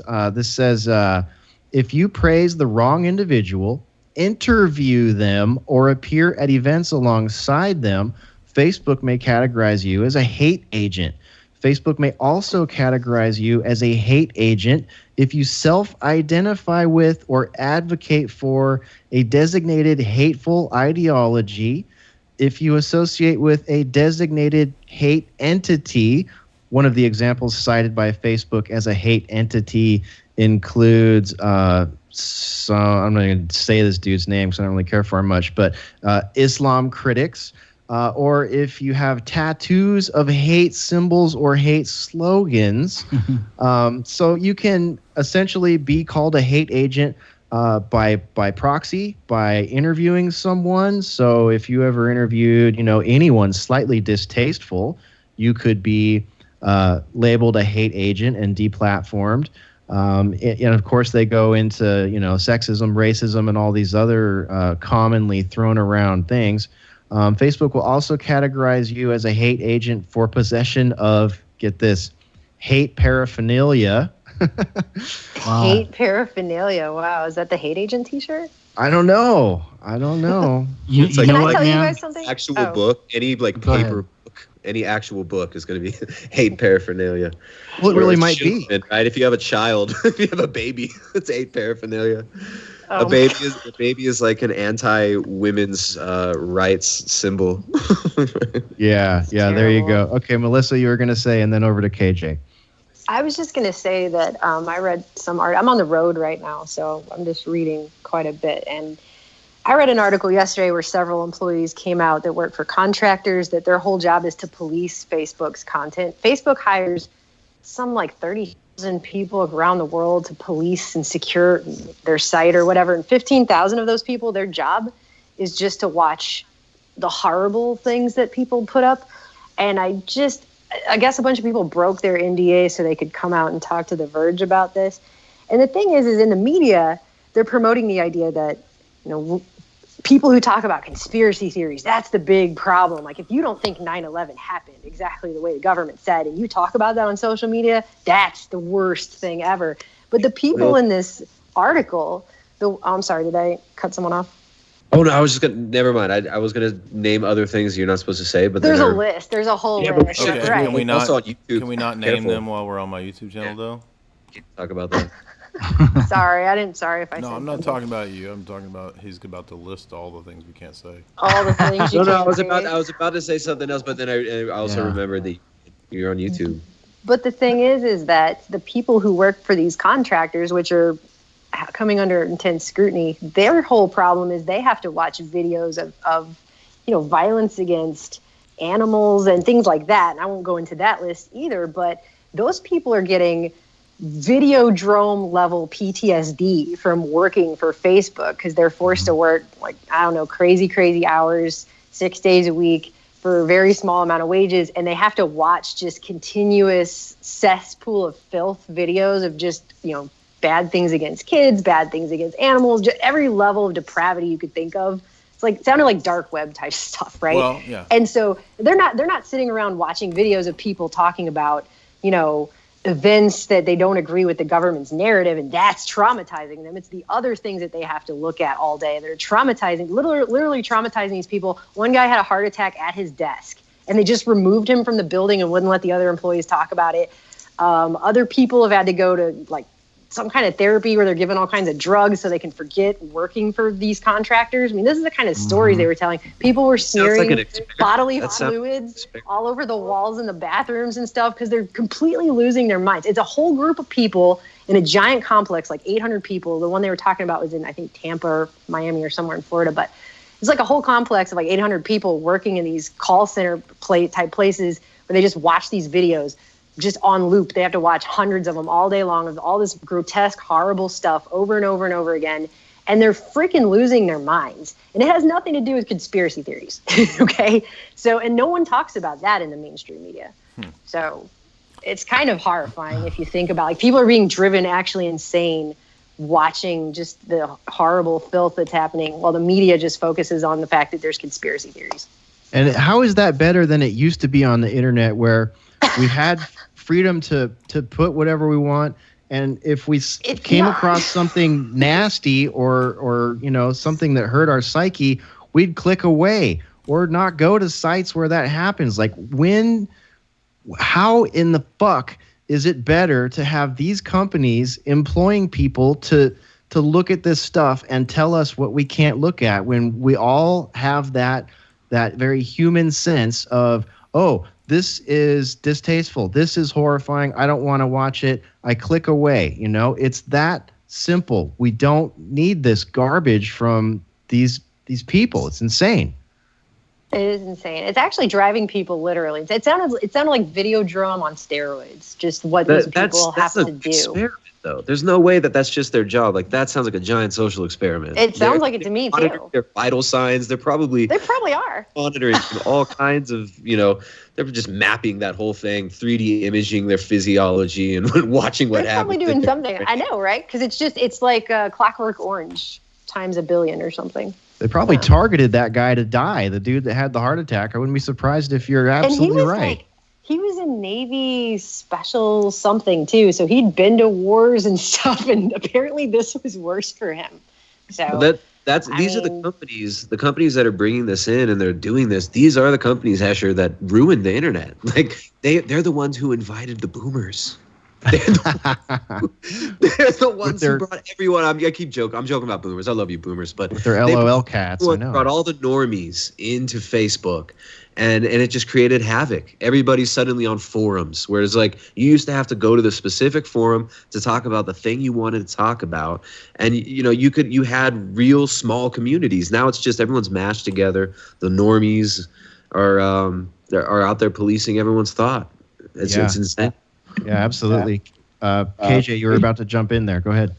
Oh, real quick, I want to say to what Melissa was talking about. I read that same article, and I'm actually going to do a short broadcast on my channel in a few days about it. That's the one that had the iguana video story, right? Mm-hmm.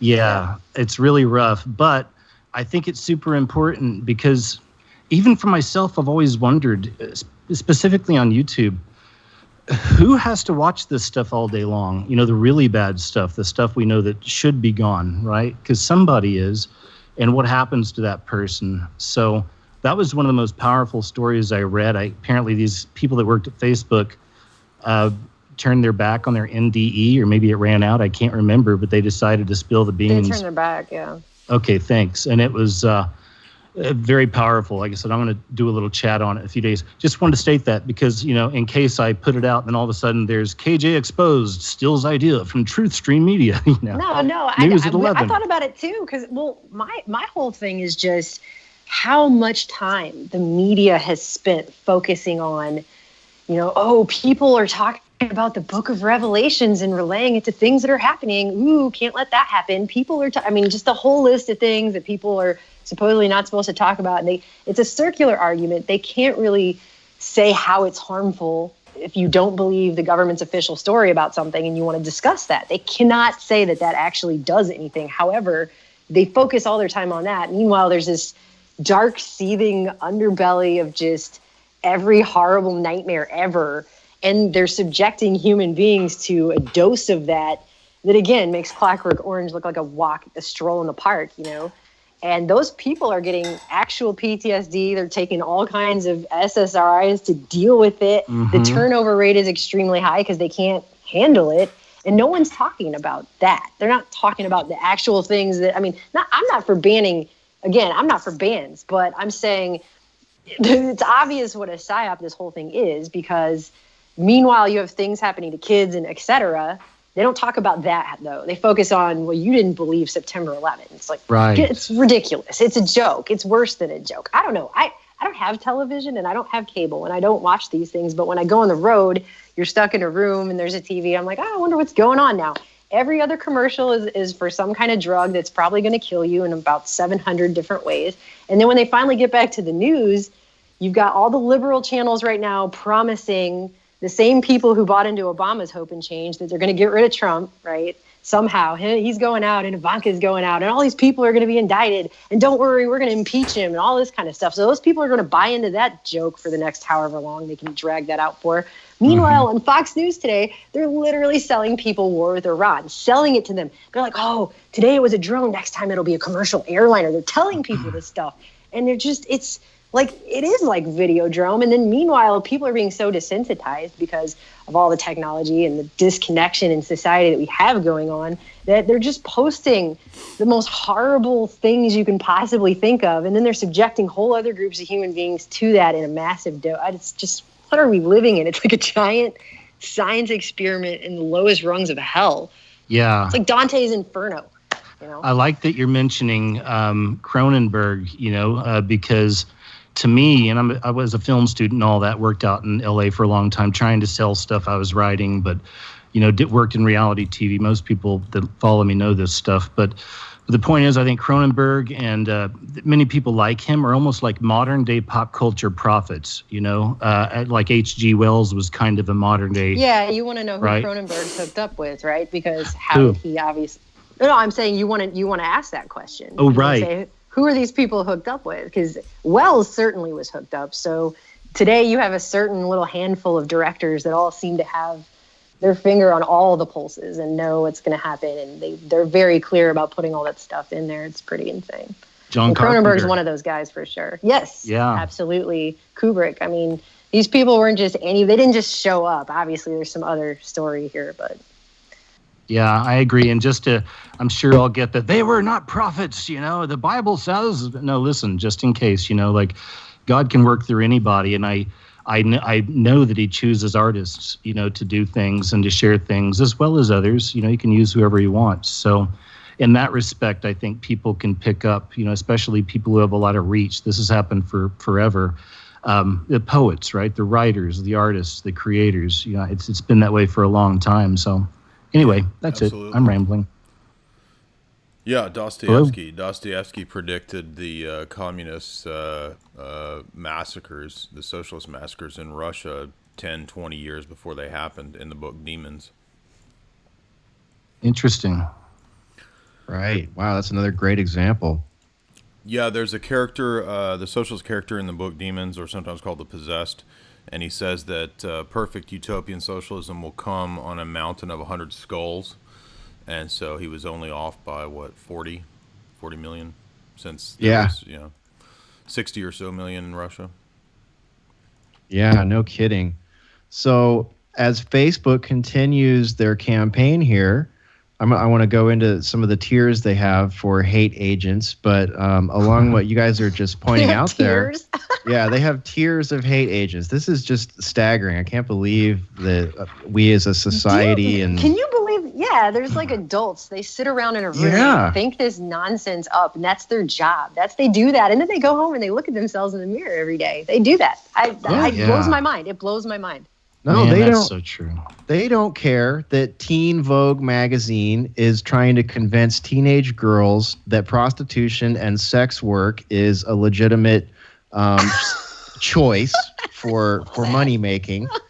You know, they don't care about that. Don't be bigots, guys. Don't be Didn't bigots. they just legalize it in New York City? I think they did, or they did something with it in New York City just recently, right when that came out. Yeah, I think it's mandatory. It's like all girls from the age of 18 to 21, they have to do like public service or something. It's their public service. Wow. Yeah, part of college, right? They'll regulate that, and they'll be like, show your stuff to the government, girls. Time to get a checkup.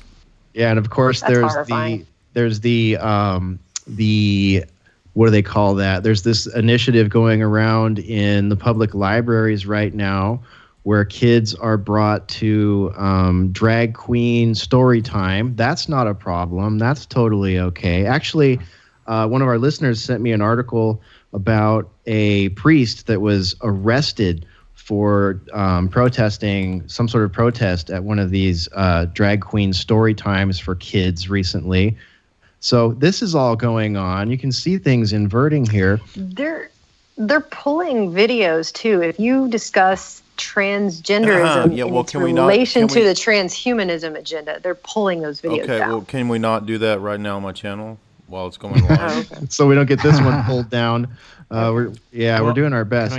I'll just chime in here because we don't want to say it on Jay's channel. But if you go over to the Joycam channel, we have a video we released about 3 months ago called Censored Words and Phrases You're Not Allowed to Say Anymore. And we compiled a very comprehensive list. So if you want to know what you're not allowed to say, go check out that video on the Joycam channel. I'm going to do a video like that, but it's going to be that Bob Dylan music video that he does where he just has them on note cards and then throws them on the ground. So there you go. That way I didn't say them. Nice one.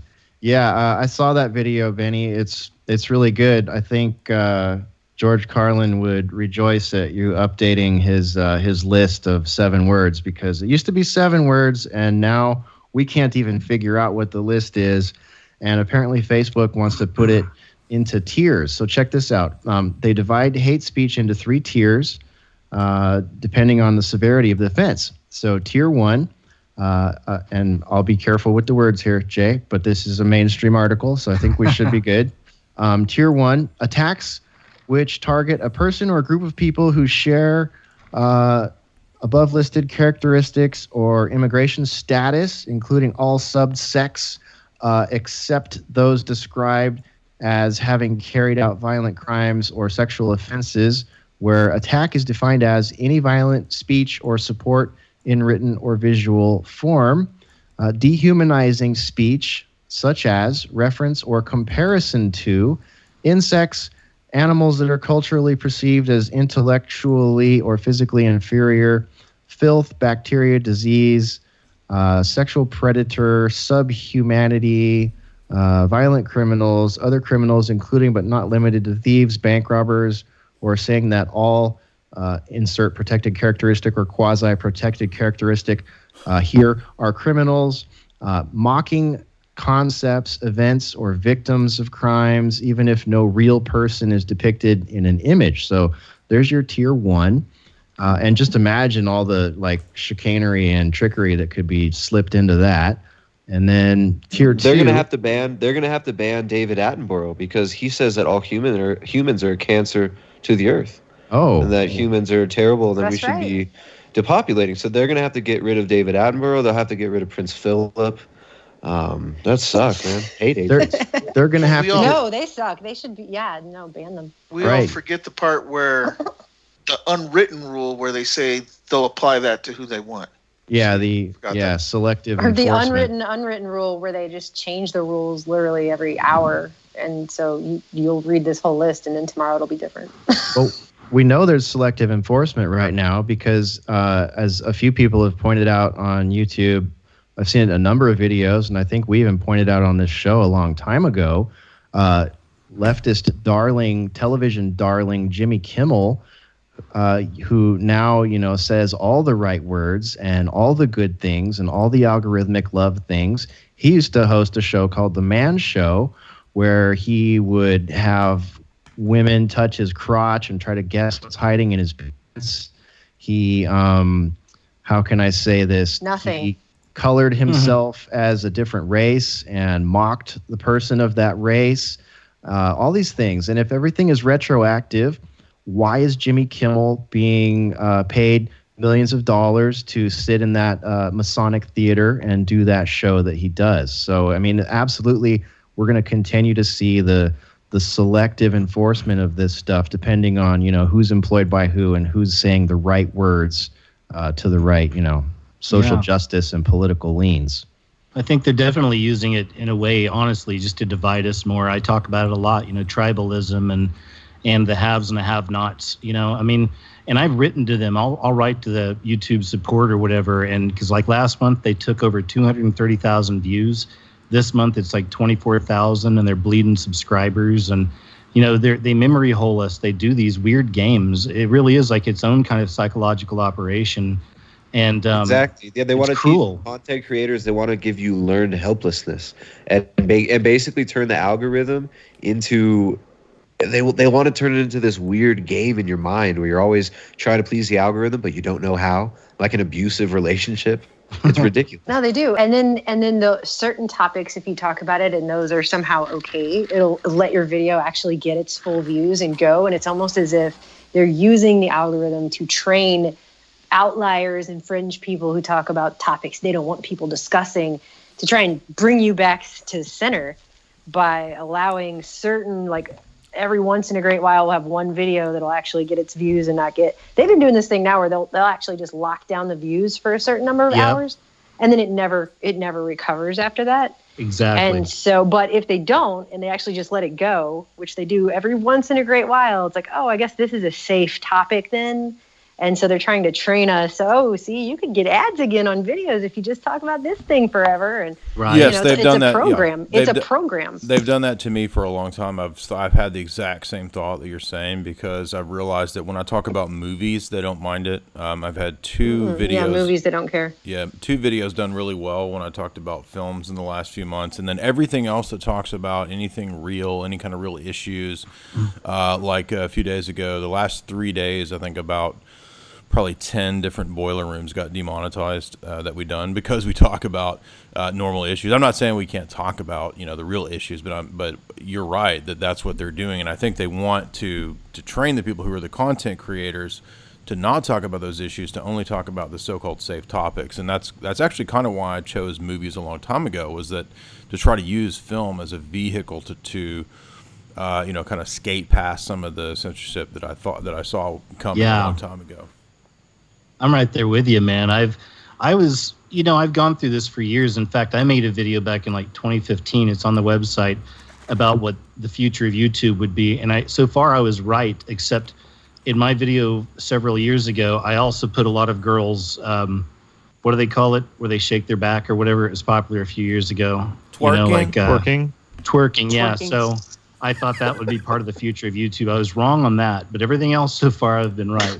But actually, Twerking, KJ, the future of YouTube. actually, there are twerking channels and girls that vlog and try to twerk in the car. I think you might have been right. You're just safe about what you're watching on YouTube, bro. I think one of the biggest niches is just girls trying on bikinis. Yeah, oh yeah, that's huge. My twerk channel bikini, never took I forget what they call it. Wow. Well, that was earlier. I just was going to ask the panel, anybody please jump in. And this is for real question here, because I've posed it on my shows. But how does the CEO of a company, not going to name her name, wink, wink, but how does a CEO lose, for real now, $70 billion with a B, $1 billion, man, and still maintain that position? I mean, for real, what do you guys think about that? It's like when you trip. And when her sister runs the genetic testing company 23andMe. Whoa, I didn't know that. Go ahead, sorry. Real quick, and then over to Melissa to finish her thought. It is, I don't know if I should use the word or not, not because it's wrong, but just because I'm not sure if it's correct. But it is virtually illegal for a company to make decisions that hurt the board's bottom line. So when you see that happening and continuing to happen the way that we're talking about Amazon, Netflix, Facebook, and a bunch of these other companies that are so heavily involved in social engineering, cultural engineering, you know something is going on. And I think engineering is the word right there. Go ahead, Melissa. I was just going to say, basically, that that's what all of this apparatus has been designed to do, though. It's all about cybernetic feedback loops, programming various sectors of the population for the peaceful new world order, one world cultural, political, economic system that's being brought in through this decentralized internet matrix they've overlaid on everything. So that's what it's about. I mean, anything that they've got up there is programming you in one way or another, if you think about it really. And I mean, you know, Facebook and all these other things, you get likes, you get hearts, people get addicted to that. Instagram is all about, a lot of times you'll see people with Instagrams and they post only pictures of themselves smiling at everything all the time. Like their life is just, you know, the best, coolest, most awesome, you know, MTV real world that ever existed or something. And you know that's not their real life, but now they're building a false world online in this little area, Instagram, that, you know, their own lives, people are actually getting depressed because Instagram exists, because their real life isn't as good as the version of it which they've shared on Instagram with the world. And now they want to live in the false reality they've built for themselves. And then you have all these people on Facebook and everything else. If I didn't get 25 people to like my picture of my cat and my breakfast this morning, I just won't be socially validated. You know, I don't get that hit of dopamine for me to continue my day. I got to get at least, you know, so many people. It's all kind of playing in. I mean, I was even talking about how Airbnb, I guess I said this a couple episodes ago, but Airbnb, that's even training people to open your doors to complete strangers. That you would never do that normally. Yes, but yes. I mean, and also all of Uber. these things. Right, Uber. Right, and get in then, the car with a totally strange dude. It's fine. Like, all of these things are training us to be a more open, connected, global world. I mean, that's really a large portion of what's happening. What about the trend of like van life, right? You have tiny houses, but now you have people that are opting to, instead of even live in a home, just live in a van and live all over down by the river. In a van down by the river. That's exactly what I thought. And these guys get a lot of views. Steve-O and right, the other some Oh other my guy from God. Jackass. Bam, Man, They're it's- still Bam. around. They haven't No, stapled yeah, they their have van body life parts to channels on something, YouTube. and These are like millionaires going to live van life and travel I'm around. telling you, man, these guys, I've mentioned this a number of times on the show, but I just saw my first Steve-O van life video the other day.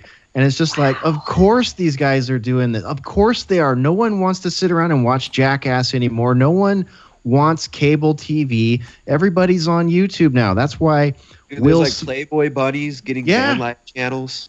Dude, that's why Will Smith has a vlog. That's why Steve-O and Bam Margera are on YouTube doing van life. I mean, it's the thing. That's where the money is, and they already have names, so they know they can immediately jump into that echelon of YouTubers that can rake in a mint doing whatever they want to do, because, you know, they just do whatever. You know, Steve-O, I watched one episode with him and Bam because I was a Jackass back in the day. Like, I liked those guys. I was into CKY. I was into Jackass. You know, that was sort of my style of reality TV back, you know, in the early 2000s or late 90s or whenever the hell that was going on. I guess early mid 2000s. But I mean, this is the new spot, and this is one of the reasons YouTube wants to shadow ban people like us and elevate people like that. I mean, Steve-O, there is, I mean, he's clean now, but there's a former like hardcore drug addict who was taking toy cars and sticking them up his butt for money before, and now he's going to get elevated into the YouTube algorithm and make probably millions of dollars off of it. Like, as soon as he jumps in with his, you know, with his fucking Mercedes van and all his buddies. Mm-hmm. It's crazy. You know, Steve-O, one time, he talks about in some interview how he snorted HIV positive blood. Whoa. Disgusting. I feel like a lot of that was its own kind of psyop too, because it launched a whole slew of dum-dums, in their backyard doing stuff and breaking bones. Remember that? Yeah, many injuries, many diseases, many ruined lives. Ouch my balls from Idiocracy. Yeah, totally. Totally. Man.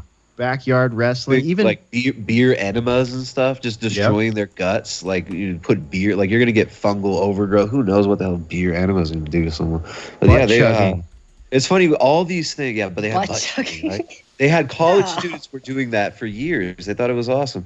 But all these things that get promoted, isn't it funny that they all end up either destroying your health or making you infertile or making it highly unlikely that you're ever going to have babies? Like van life, right? Like they want people transient, they want people living in close quarters, and they want people feeling financially insecure. Those are all methods that they laid out, like John P. Holdren and Paul Ehrlich laid this out in Ecoscience in the 70s textbook, where they talk about methods to get people to stop procreating. Of course, to fix the ecology because babies are so bad for the environment or whatever their excuse is. But all these things that get promoted now, van life, tiny homes, everybody being highly competitive for jobs in a workplace where it seems like the jobs are just not there for you because of automation. This all ties in so perfectly with depopulation. Of course, even Jackass, right? Training children to just act like perpetual adolescents and harm themselves and self-harm for fun. All of this stuff, it's training us to be sterile and to basically destroy our lives. That is a they're saying go ahead. That's a perfect lead into tier 2 of hate agents. Check this out. So all this is allowed to exist. All this is elevated.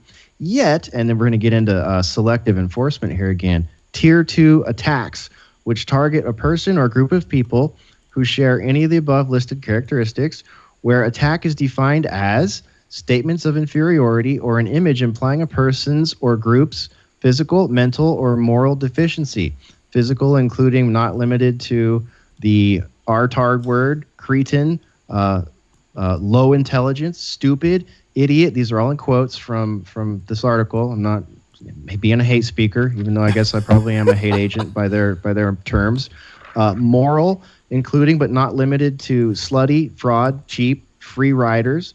Expressions of contempt or their visual equivalent, including but not limited to I don't like, blank are the worst, expressions of disgust or their visual equivalent, including but not limited to gross, vile, disgusting, cursing at a person or group of people who share protected characteristics. Yeah, this is how the children of the world are going to be trained to get along. You can't have an opinion about anybody. Any opinion that somebody doesn't like is going to be a hate tier. Can you guys feel that we're living in the lead up to 1984? Can you guys feel it? They're training us all. This is training. That's training to get us all to be, good friends. That's how you make good, peaceful friends in the new world order, guys. Come on. I definitely feel that. I definitely feel that. And, it's tough sometimes being where some of us are at now with our channels. We got our followings, which is fantastic. But you don't want to be the doom person all the time. But I was talking about this a few years ago when all the censorship really started. It's actually a perfect analogy for the boiling frog, what YouTube did to its creators. If you look at it, it started with YouTube Heroes a few years ago. And then, now it's like watch your comments or you can be held responsible for hateful comments and, stuff like this. So it's been kind of a process like that, hasn't it? It's the trash compactor in Star Wars is what it is. Yeah, definitely. But please go ahead. I was just kind of jumping in there. No, they're going to make a peaceful world out of this, though, you see. That's going to train everybody to not have any naughty thoughts. You can't have any of those. You're going to have to think correctly, and Facebook's going to train you how to do that. So is YouTube. So is Twitter and Instagram and all these other social media platforms. Are going to create a peaceful world where we only think nice things. Yeah, definitely. I'm sorry, man. I meant to real quickly just finish my thought on that. But what I was trying to say, I think, is eventually what will happen is that they're doing this, I believe, and this is the doom side. They're preparing for, I believe, possibly, we'll just say an event, like the event, the next event or whatever. And I feel like they're gaining control right now of the speech on this platform to extinguish people quicker once an event happens and people are trying to talk about it and change the narrative. So there you go. Yeah, I know. It could be about a million small events, right? Like the 1,000 points of light, leading you towards this one goal. It could be. Just perpetuate events. Yeah, social media death by 1,000 paper cuts. Think about this though. You talk about the event. Think about this though. You talk about the event. What if something? I don't know if I could say it, Jay. If something like that thing. Be creative, bro. I'm spurring you on to be creative in the Jay's analysis 1984 censorship. So you you think of creative ways to say things. The thing with the guys and the box cutters and the planes, that thing. Mm-hmm. If that happens, the 6+3 1-1 event. There you go. Didn't you watch the movie? It's explained everything. You should watch it sometime. But go ahead.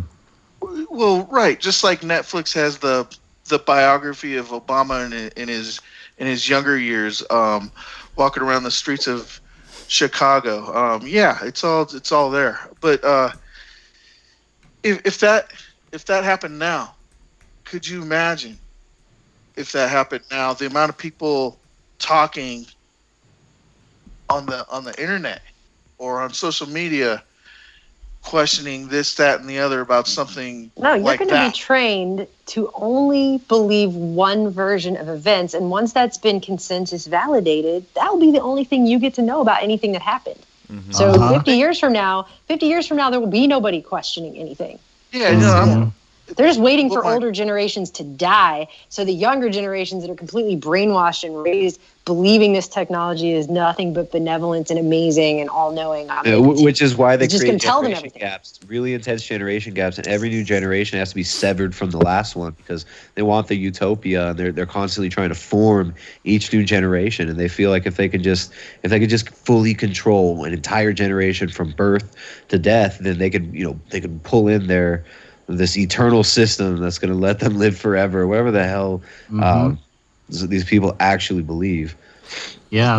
That's why they started pulling the statues down a couple of years ago. Same thing. They're erasing history, and it falls in line with other fallen empires. I did a video on this a few months ago, and you look back through history at other fallen empires, and there's several categories that play out. And in America, we're seeing those, and one of them is erasing the history. But go ahead. Yeah, absolutely. That's one of the most disturbing aspects. I think everyone should be completely. I'm not saying everyone should be freaked out. I guess that is what I was going to say. But we should all be seriously concerned about the implications of living in a society where we're only going to be allowed to have one official consensus version of everything: what you should eat, what you should know about science, what you should know and question about historical events, or the fact that we live in a world where they can literally create a fake person and have that fake person say whatever they want to, but we're not allowed to question the validity of events. It's insane. It's insane. Yeah. And I think everyone should be completely concerned. Yeah, this is the way that society is going, because this is the tip of it, man. We're not even there yet with the stuff they got planned. Yeah, we're looking over the edge here. Go ahead, Randy, and then over to Benny. I heard Benny try to jump in a minute ago. Go, Randy. So think of how it's been portrayed in speaking of movies and all that, in sci-fi over the years. It's usually the lines of people with their head down and the speakers blaring, "You must proceed to line 35, and then there's this big monolithic screen that's just telling them what to do, or a voice talking or something like that. Yeah, kinda, except now you're holding it in your hands. And when you talk about the youth, I texted Hesher this when it was happening to me this last week. I'm sitting in a medical waiting room, and there's about 30 people in there, exactly 5 kids, all under the age of 8, and every single one of them was staring at a phone with some dumb, talking dinosaur doing some dumb joke or something like that, or whatever. Every single one. I was gonna say, have you been to London anytime recently? Because that's what the city is already like. They're announcing things on loudspeakers to everyone, and everyone's walking around with their head down, and they're not looking around at anyone, and they're doing exactly what they're told. It was the weirdest thing I've seen ever. I don't know. So you got it macro, you got it micro, left, right, diagonal, and everything else like that. It's a thing, and this is new. I say this a lot. I'll say it again. For everyone on the call, we remember life when more kids used to play outside, when neighbors used to talk to each other. So the more connected and the more social media that's out there, the less person A knows person B to their right and left, and that's exactly how they're feeding all this garbage into people's brains and making everybody fearful and suspicious of each other, probably willing to rat on each other. It's the environment that we're all being conditioned. Well, it's to live in. isolation. Yeah, and we're gonna get Libra coins for doing that, for snitching on other people, reporting people, Black Mirror style. Benny, you were gonna jump in there. If you're tier 3, you're screwed. Yeah, exactly. Well, gosh, I mean, I have a lot of thoughts that I'm trying to gather, but I mean, trying to balance it out a bit. It's like I said, because I'm deeply concerned about what I'm witnessing, and you know, when I see it in my personal life being affected so much, like people that I have known for my whole life now really, you know, choosing a side and basically saying that if I don't come around to my opinions, then they're not going to talk to me anymore. That's pretty scary.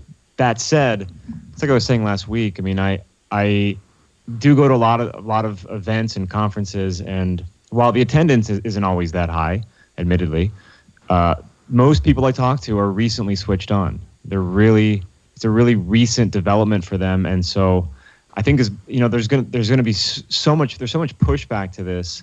Not that it's going to be able to stop it necessarily, but it is happening. There's a documentary that came out called Hoaxed. Anybody seen that? It's with Mike Cernovich, and regardless of what you think about Mike Cernovich or any of that, he is one. Gosh, no, I can't remember if I brought this up last week or not. But anyway, he has this one moment that really struck me, and he talks about the DNC and the RNC before the elections, and this has nothing to do with Trump or Hillary or anything, but what it represents. He's on the ground covering the RNC, where the media said it was massive protests against Donald Trump, massive hordes of people out there to protest Trump. And he's there saying, actually, there's only 50 people here. There's about 50 people, and the media is like, they're all there, and they're getting these really close-up shots, making it seem like it's this big deal, but it's not. And then he goes to the DNC, where there's 5,000 people protesting Hillary Clinton, 5,000 plus people, and he says, complete media blackout. Not a single mainstream media outlet was there to cover it. And to me, again, Hillary, Trump, all that aside, what that represents is, in spite of all of the onslaught that we're experiencing, there's still as much resistance as there is. I mean, even with the influence that it has over media, entertainment, social media, education, etc., the medical industry, all of it, I think there's a lot more people that are seeing it than what we're allowed to know through these outlets that are controlling the narrative. Yeah. Yeah, I'm exactly. totally with That's you why on that. you guys, all Boiler Room listeners, start using #resist, guys. Throw that #resist up so people know you're here from the Boiler Room. But I also want to say that I don't want to. I'm not trying to be like, because I'm a realist. I'm not necessarily an optimist, but I'm a realist. So I also recognize that this is a huge threat that cannot be taken lightly. But you know, I'm just constantly looking for, okay, where's the hope? And it's certainly in the people, as it always is. It's the people that I meet and the people that I see, and even people are just starting to, like, their foundations are cracking. And I think that's one of the reasons why this onslaught is so strong, is because there is so much, there's so much resistance to it. You're right. I think a good that might come from all the bad is, and you talked about hope. I hope that it's because they're just pushing it a little too fast, and they're a little too I don't know, hot and heavy with it, and it does make people go, whoa, wait, you're gonna do what? I have to buy this? How? Why? I got censored for and all that. The more draconian they get with it, might work against them. Well, loads of people are leaving the degenerate cities. I mean, I can't tell you how many people we've spoken to. I mean, it's not like there's an exodus out of the cities. There's still always a flow of people moving into these big metropolitan centers. But so many people that we've talked to over the years have left the cities and gone into more rural areas where they actually know their neighbors, gotten involved in like food production, having chickens and goats and animal husbandry and stuff. And so many people that we talk to on a regular basis are now interested in that. So there's a huge upsurge of people that just want to get right. They just want to live healthily and happily. And I mean, a lot of people, they wake up to this by realizing just how poisoned their food supply is, and looking deeper into that. So I think people from all different walks of life, I mean, people watching movies and then looking into the esoteric meaning behind them and looking at Jay's analysis and getting ODing on red pills and then snorting a bunch of black pills and then taking the God pill eventually. People every day are, there's loads of people who are listening to this type of stuff and who are learning and who want to change their life. So I think, there's always hope. But as far as like the greater cultural zeitgeist, I think, I don't know. It seems to me like there's a large portion of society has just always been, especially in these big mega empires, just kind of degenerate. I mean, it's human. We have weaknesses, and those weaknesses get preyed upon in these systems. And it seems to be something that we're not going to destroy all of the evil in the world. We're not going to stop all of this madness, but there's a small portion of the population that wants more and that wants to get out of. And I don't want this to sound pessimistic, but I feel like all this has to play itself out. Like, we really can't stop it necessarily. It has to it's going to reach its inevitable end. What that outcome looks like, that's where I think people like us really come in, because we're the ones who've been monitoring it all along. I mean, I feel like it either goes two ways. One, the system totally exposes itself and falls apart. The house of cards falls down, and most people are left going, well, what do we do now? And they're in a panic state because the whole infrastructure has collapsed. And then again, we're there to say, let's figure it out. And the other way is the New World Order absolutely takes over, and it's as bad as we can possibly imagine it to be, and we'd have to just ninja our way through it and see, and trust that life will go on, and that I don't know. Do you know what I mean? Like, there's two outcomes here, and it's going to play itself out one way or another. Yeah, man. Well, I was going to bounce off a few things with you, Benny, and one of them is that I'm with you on the thing where I'm not sitting here focusing on the right-left paradigm. Most of us are far beyond that stuff now.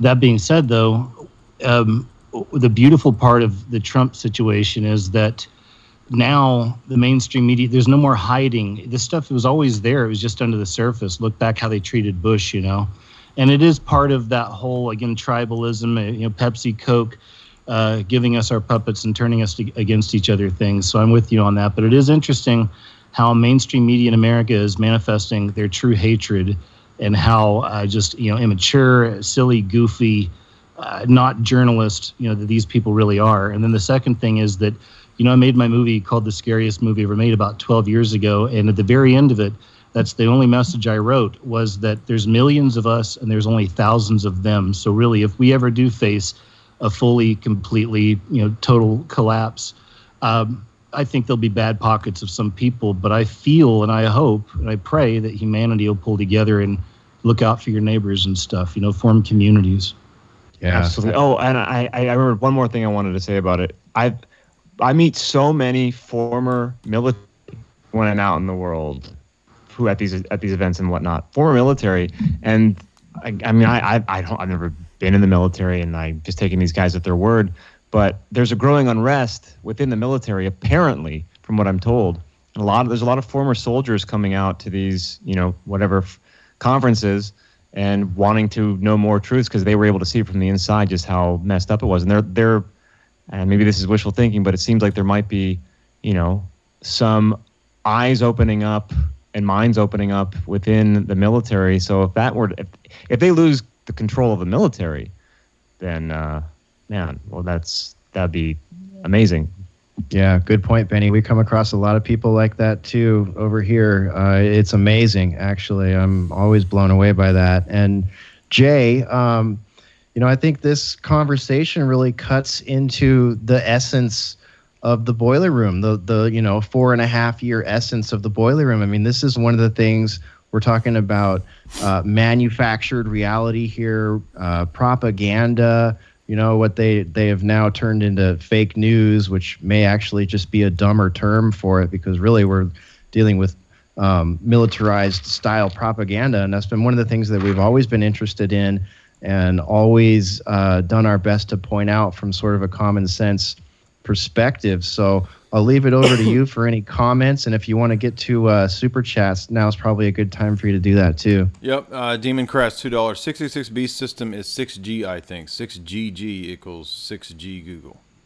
It's an interesting idea there. Bob, $5. Any comment on esoteric meaning of astrological Libra and Libra coin? Actually, yes, right after you gave that super chat, Bob. I think we did cover that. By the way, this shout out to the dream team of y'all all going on together. It's historic. Thank you. I think this is a great lineup tonight. We got Melissa from TrueStream. We got Primal Edge. We got KJ, Scariest Movie Ever. We got Hester and Spore of the Boiler Room. We got Randy J.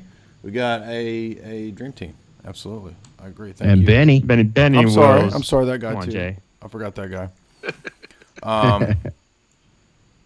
Vladiro 20 Canadian. Wow, so many important creators in one stream. Love this. This may sound silly, but I would love to hear you guys talk more about iPet Goat 2.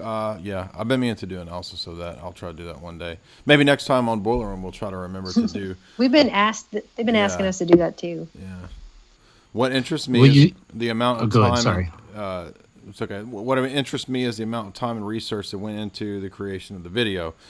Yeah, actually, ironically, I didn't even know about it until about a year ago. So I watched it a year ago, and it's kind of got that like zeitgeist Joe Rogan-y feel to it. Like, religion's all a creation of like, once you do DMT, bro, like you'll see through religion and being fake, man. So it's very Masonic too. It's got a lot of Masonic stuff. Yeah, but it does need to be decoded. So thank you, Vladiro. Vladiro, again, to Canadian. What is your general opinion on astrology? My view, personally, is that there is an aspect to which the celestial bodies obviously influence events on Earth, just from, gravity and things like that. But I don't think that we should entrust our fates to the planets as deities. I don't know what anybody else's view in Boiler Room is on astrology in particular. Anybody have any astrological ideas tonight? No, I mean, what the elite would say. Yeah, I definitely believe there's a lot of truth in it, but like everything else that started, if you will, kind of God-given type stuff, it's been perverted by the other side, if you will, throughout the years, And I'll throw this one at you real quick for iPet Goat. It's a very interesting one. Some may not have heard of this, but after the thing that happened in Paris with the, the building where people go in. Yes. The concert hall? The cathedral. There you go. Okay. So that is actually in iPet Goat. Whenever a Jesus figure, some people think it's the anti-Jesus figure, but he comes out of a birthing canal, literally, and behind his shoulder you see the collapsing of that church with the same steeple. And one more thing interesting, Rosemary's Baby also has, in that movie, there's a moment where Rosemary looks at a painting at one of the Satanists' house, and it looks exactly like the Paris cathedral thing burning. It's the same thing. So, and of course, that's about the birth of the anti-Jesus, right? So go ahead. Absolutely. Yeah. Go ahead. Oh, I was just going to say iPet Goat 2. If I had done a review of it years ago when it first came out, because I've known about it since didn't it come out in like 2012? I think maybe. Yeah. I don't know. I wouldn't have understood it as well as I do now, and I would have just taken it for all of its superficial meanings. But from the beginning of that, not only is there mind control symbolism, like right away, because you have a sheep being, in a pen being controlled, but also it's replete with fertility ritual symbolism from pretty much the first, I don't know, as soon as they're in the classroom with the Obama character, there's symbols in the background and all kinds. I mean, you have to really pause almost frame by frame watching that, because I watched it again because people have been writing in saying you guys should talk about it. And so we watched it again like a couple of weeks ago, and it's just frame by frame. There's stuff in the background everywhere in that thing. So yeah, they knew what they were doing, whoever did that. I think that many years ago, I believe AJ had done an interview with allegedly the guy that created it, and it just, even the interview itself seemed weird, and he wasn't answering any real direct questions. So do you guys remember that at all?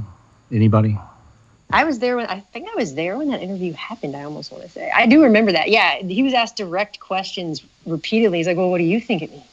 He was trying to be an He was ass. doing the It was Jordan really- Peterson mode of interrogation. Well, what does that mean? What does that mean? What do you think it means? What do you think?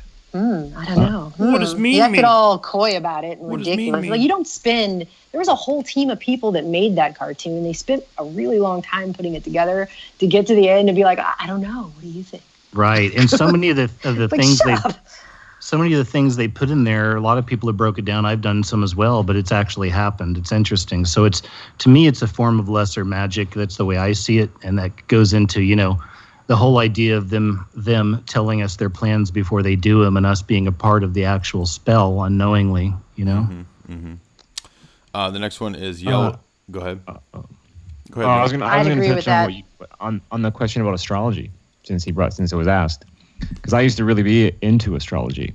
I was really into it. I mean, I was reading lots of books about it, and my feeling on it now is I feel like it for me it compromised my free will, because I was too into astrology and monitoring what horoscopes were saying and what all the things in my chart said about me that I was then looking for in my life, and I couldn't.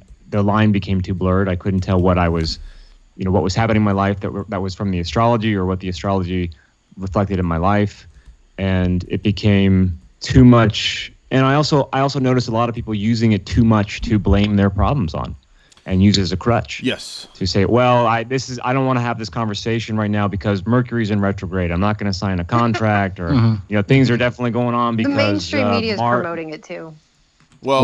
Exactly. When that's and there, and I think there is obviously relevance to it, but I just think it's something to be taken in very small doses. Wasn't for me, it mentioned in anyway. the Book of Enoch Probably. Yes, as it one is. of the things? I'm pretty sure. It's also mentioned by Dionne Warwick. So if you're interested in the Psychic Friends Network, you can give Dionne Warwick a call. And by the way, okay, here's a little bit of woo for you. So when it comes to astrology stuff and me being into symbols, as I have been for a long time, but I literally have a huge birthmark. There's maybe a few people listening that know me in real life, and it's a perfect fish, and I'm a Pisces. I always thought that was interesting, Wow, that's crazy. Yeah, it's crazy. It's By right the on way, my ribs. I was just in New Orleans a few weeks ago on my way out to Texas to meet some of the beautiful people on this podcast. And on the way to Texas, I stopped at the French Quarter. I'd never been there, and there is a big square park in the middle of the French Quarter.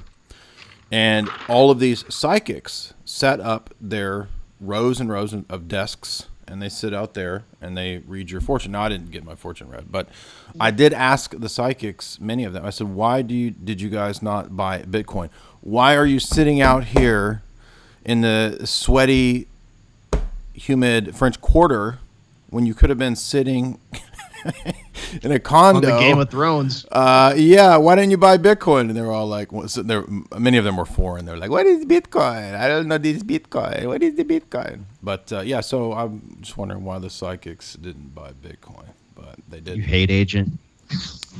Yeah. That's like tier 2. That is tier 2. Anyway. All right. Nobody. I BTFO'd all the psychics, and you guys don't even care. Nobody enjoyed that. I tip my hat to your hate. Well, Hesher likes it, so. Yeah, I was. That's like a tier 2. I totally declare Okay. it. I just don't want to be, I don't want to be known as You don't wanna be known consorting as with that? you as a hate agent. Like, because Agent of hate. if I talk to you now, I'm going to be also. So. What do you mean? You're the bass player of Hate Agent. Oh, I'm going to be the bass player? That's cool. Yeah, all right. G-Dub for, I'm sorry. Bob says the Aquarian-esque symbol is waves. Yeah, we got to that. Thank you, Bob. Yellowknife, $2. Unpack American Gods yet. It's deep state magic. Yep, that's another one that about 100 people have said, do an analysis of. Thank you, Yellowknife. I may check out American Gods. Edward Jones, 99 cents. Thank you, Edward Jones. Edward Jones Investments being very Scrooge-like with his 99-cent super chat there. I would think Edward Jones has more money, but anyway, G-Dub, $10. We are entering savage new times. Massive doses of the Videodrome signal will create a new outgrowth of the human brain that will produce hallucination to the point that it will change human reality. Now, G-Dub usually quotes somebody, so I don't know who he's. That's a quote from somebody. I'm not sure who, but But yes, G-Dub, $10. That's from They Live, isn't it? And Videodrome? Probably, isn't that kind of a mix? It sounds like it. Yeah. Katrina Rose, $9.99. She says, "Gotta run. Murder She Wrote's on." Well, here's a damn boomer right here. And she That's says, my sister's name. Oh, she says, well, maybe it is. She says, "I got to get my boomer on. Time for Murder She Wrote." No, that's not. Wow, though. Thank you for your time tonight. This was brilliant stuff. More Tristan and Jay. So we do have a couple people that liked the Tristan and Jay stream that we did about the Club of Rome. Thank you for that, Katrina, $9.99. Private Death, $10. God bless all of your work. We truly appreciate your research and your passion for truth. It would be great to do more of these, or have more of these more often. We will. And thank you for those little hearts. Private Death, we will do more of these if everybody on here wants to keep doing more of these. $50. We absolutely will. Mrs. Brawny, showing her brawny strength, $50. Good chat, guys. Yeah. Thank you. That's a fat PHAT super chat.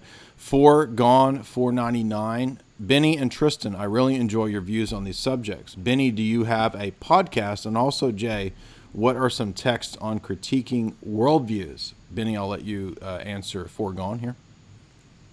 Well, thank you for that, first of all. And I do have a podcast that I've recorded a few times through Joy Camp, but I'm actually thinking about starting it on my new channel, which is Benny Wills, which I encourage you to subscribe to because it just launched and it is lacking in subscribers. But it's funny. I did a AMA, a conspiracy guy AMA, because that's my character from Joy Camp, the other day, basically to tell people to go to my new channel, and it went over really well. People really liked it, so I actually might start doing that more. I like this live stream format, and thank you, Jay, by the way, for guiding me through the process because I was technically, literally retarded. So it's okay, man. No, I know what it's like. I know what it's like. I had to figure out all this. Yeah. And you're on the hate list. That's tier one. Tier one. I know. Well, that word's also on the list on the Joycam video about words that are banned. Don't worry, I'm gonna go report your channel as well right now. Don't worry. But to that guy who asked that, go to my channel, my new channel, Benny Wills, and I will be doing podcasts, live streams, and lots of other videos. So that's how you can find me. By the way, I have everybody's channel who's on the show tonight linked. So I have Benny, KJ, TrueStream, Primal Edge, and Alternate Current Radio channels all linked in the description if you guys want to. Can you also put Joycamp in there? Because Joycamp, okay. Just today we released probably what will be our last new video for a while since we're no longer together as a group. And coincidentally, it's all about symbolism. Okay. It's called Alice in Wonder. I saw it's it. About it's great. One woman's symbolic journey through San Francisco. So anyway, that's probably going to be the last new video we post for a while on that channel. So come over to my channel. But anyway, I actually shared it. Out. It's I shared brand it, new. Benny. I enjoyed it, and I even shared it. Oh, thank you, Jay. Mm-hmm. Yeah, nobody shares my videos, but that's okay. It's okay. I just sit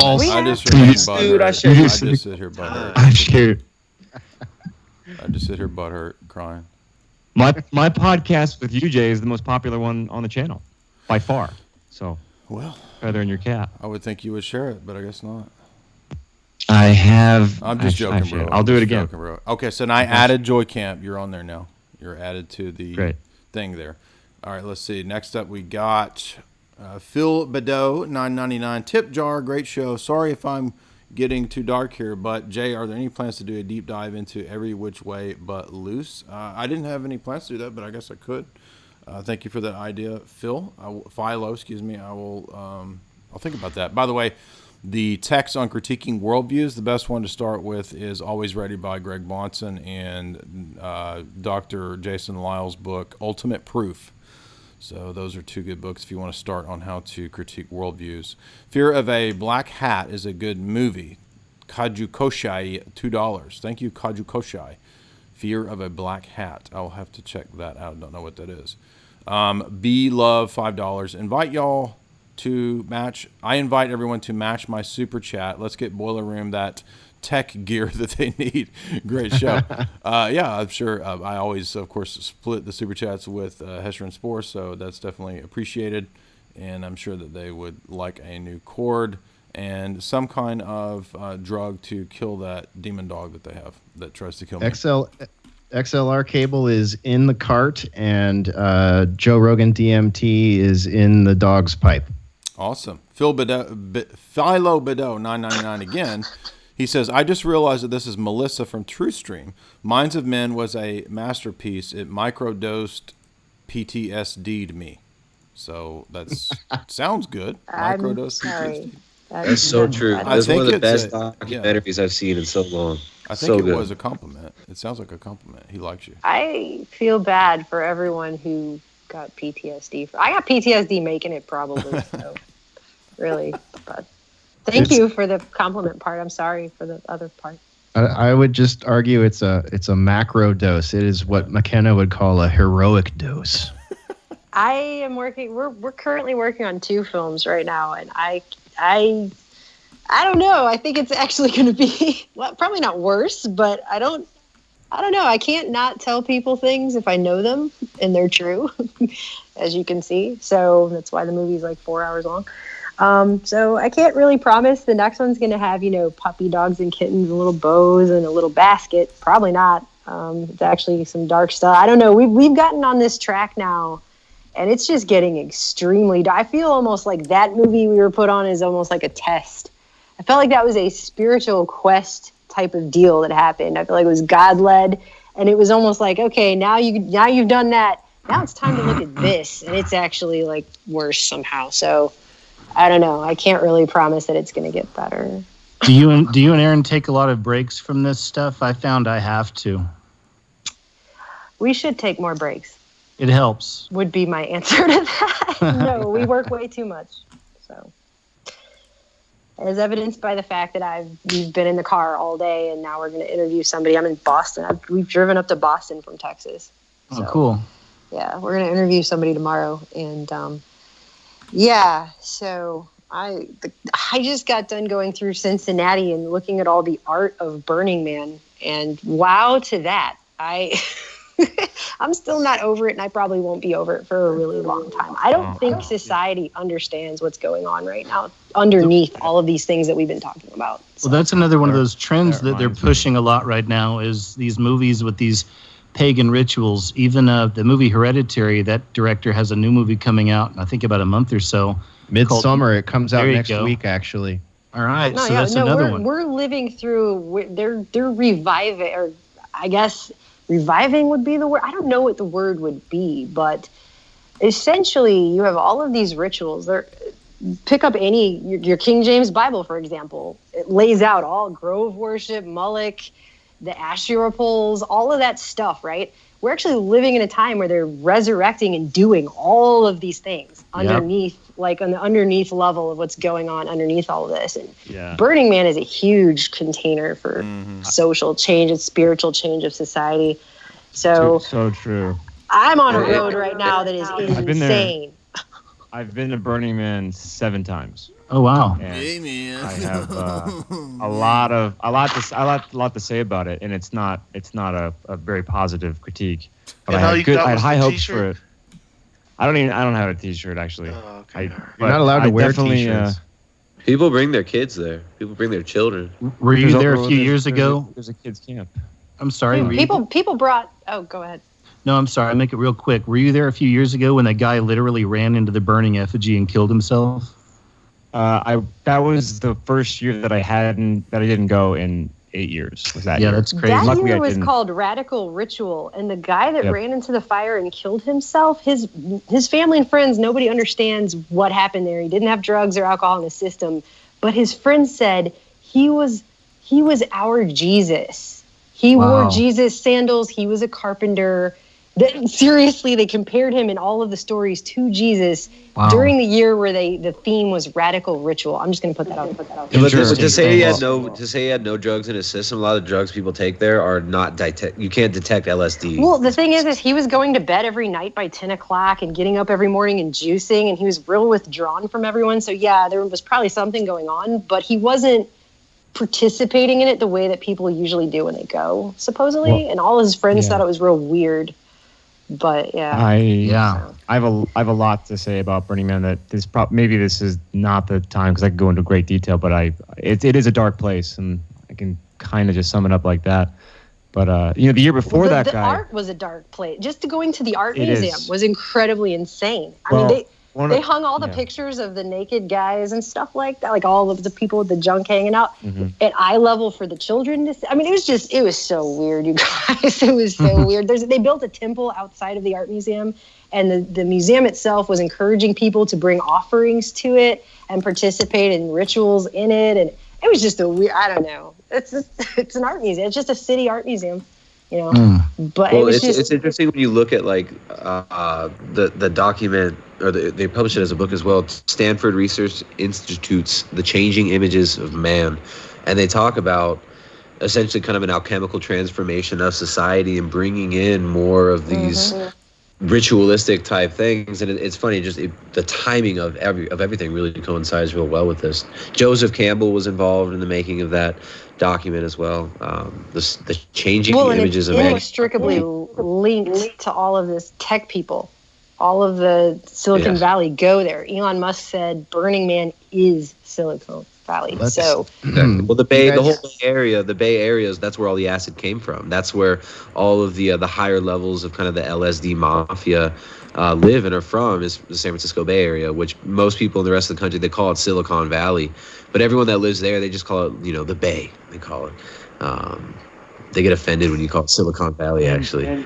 And there's so much acid there. There's so much acid there, and there's so much MDMA there, to the point where you have to ask yourself, where's it coming from? Because acid is not exactly the easiest thing to just whip up and bring to a party. And people will come with 3,000 hits of it, because once you have it in a vial, you can just drop it all over a piece of paper, and people will come with pages and pages of acid. I mean, it's an acid festival. And what I noticed in people who do a lot of acid, admittedly, I've done acid a few times, but what I noticed, especially in the last couple of years that I was going, when I was really starting to get suspicious of Burning Man, the takeaways that the people who were doing a lot of acid were having, they were walking away from, they were having their epiphanies on acid saying, oh my gosh, I get it. It all means nothing. It's all meaningless. I'm nobody, and all of this means nothing. Exactly. That's the whole That's ritual. the They're getting whole together. They're burning a giant effigy of man together, and they're engaging in this basically orgy of debauchery. Right. And of course, you And come I out was of that there, train and like nothing matters. It's a nihilism festival. It's Right, a and I was giant there to say fertility no- ritual. Yep, and I was there to say, no, I reject that. I'm somebody, and it all means everything. It all has meaning, Well, and because I am ultimately, somebody. what you've got is a giant, it's a social change that they're trying to bring about with this. They're trying to transform society. And what it's really going to come down to, or what it seems to be from what I read, because I've been reading a lot about it since I saw this art, because I was deeply disturbed. And the guy who co-created it, is it Larry Harvey? Is that his name? And his brother, I mean, they've said many times it's a ritual, it's a cult.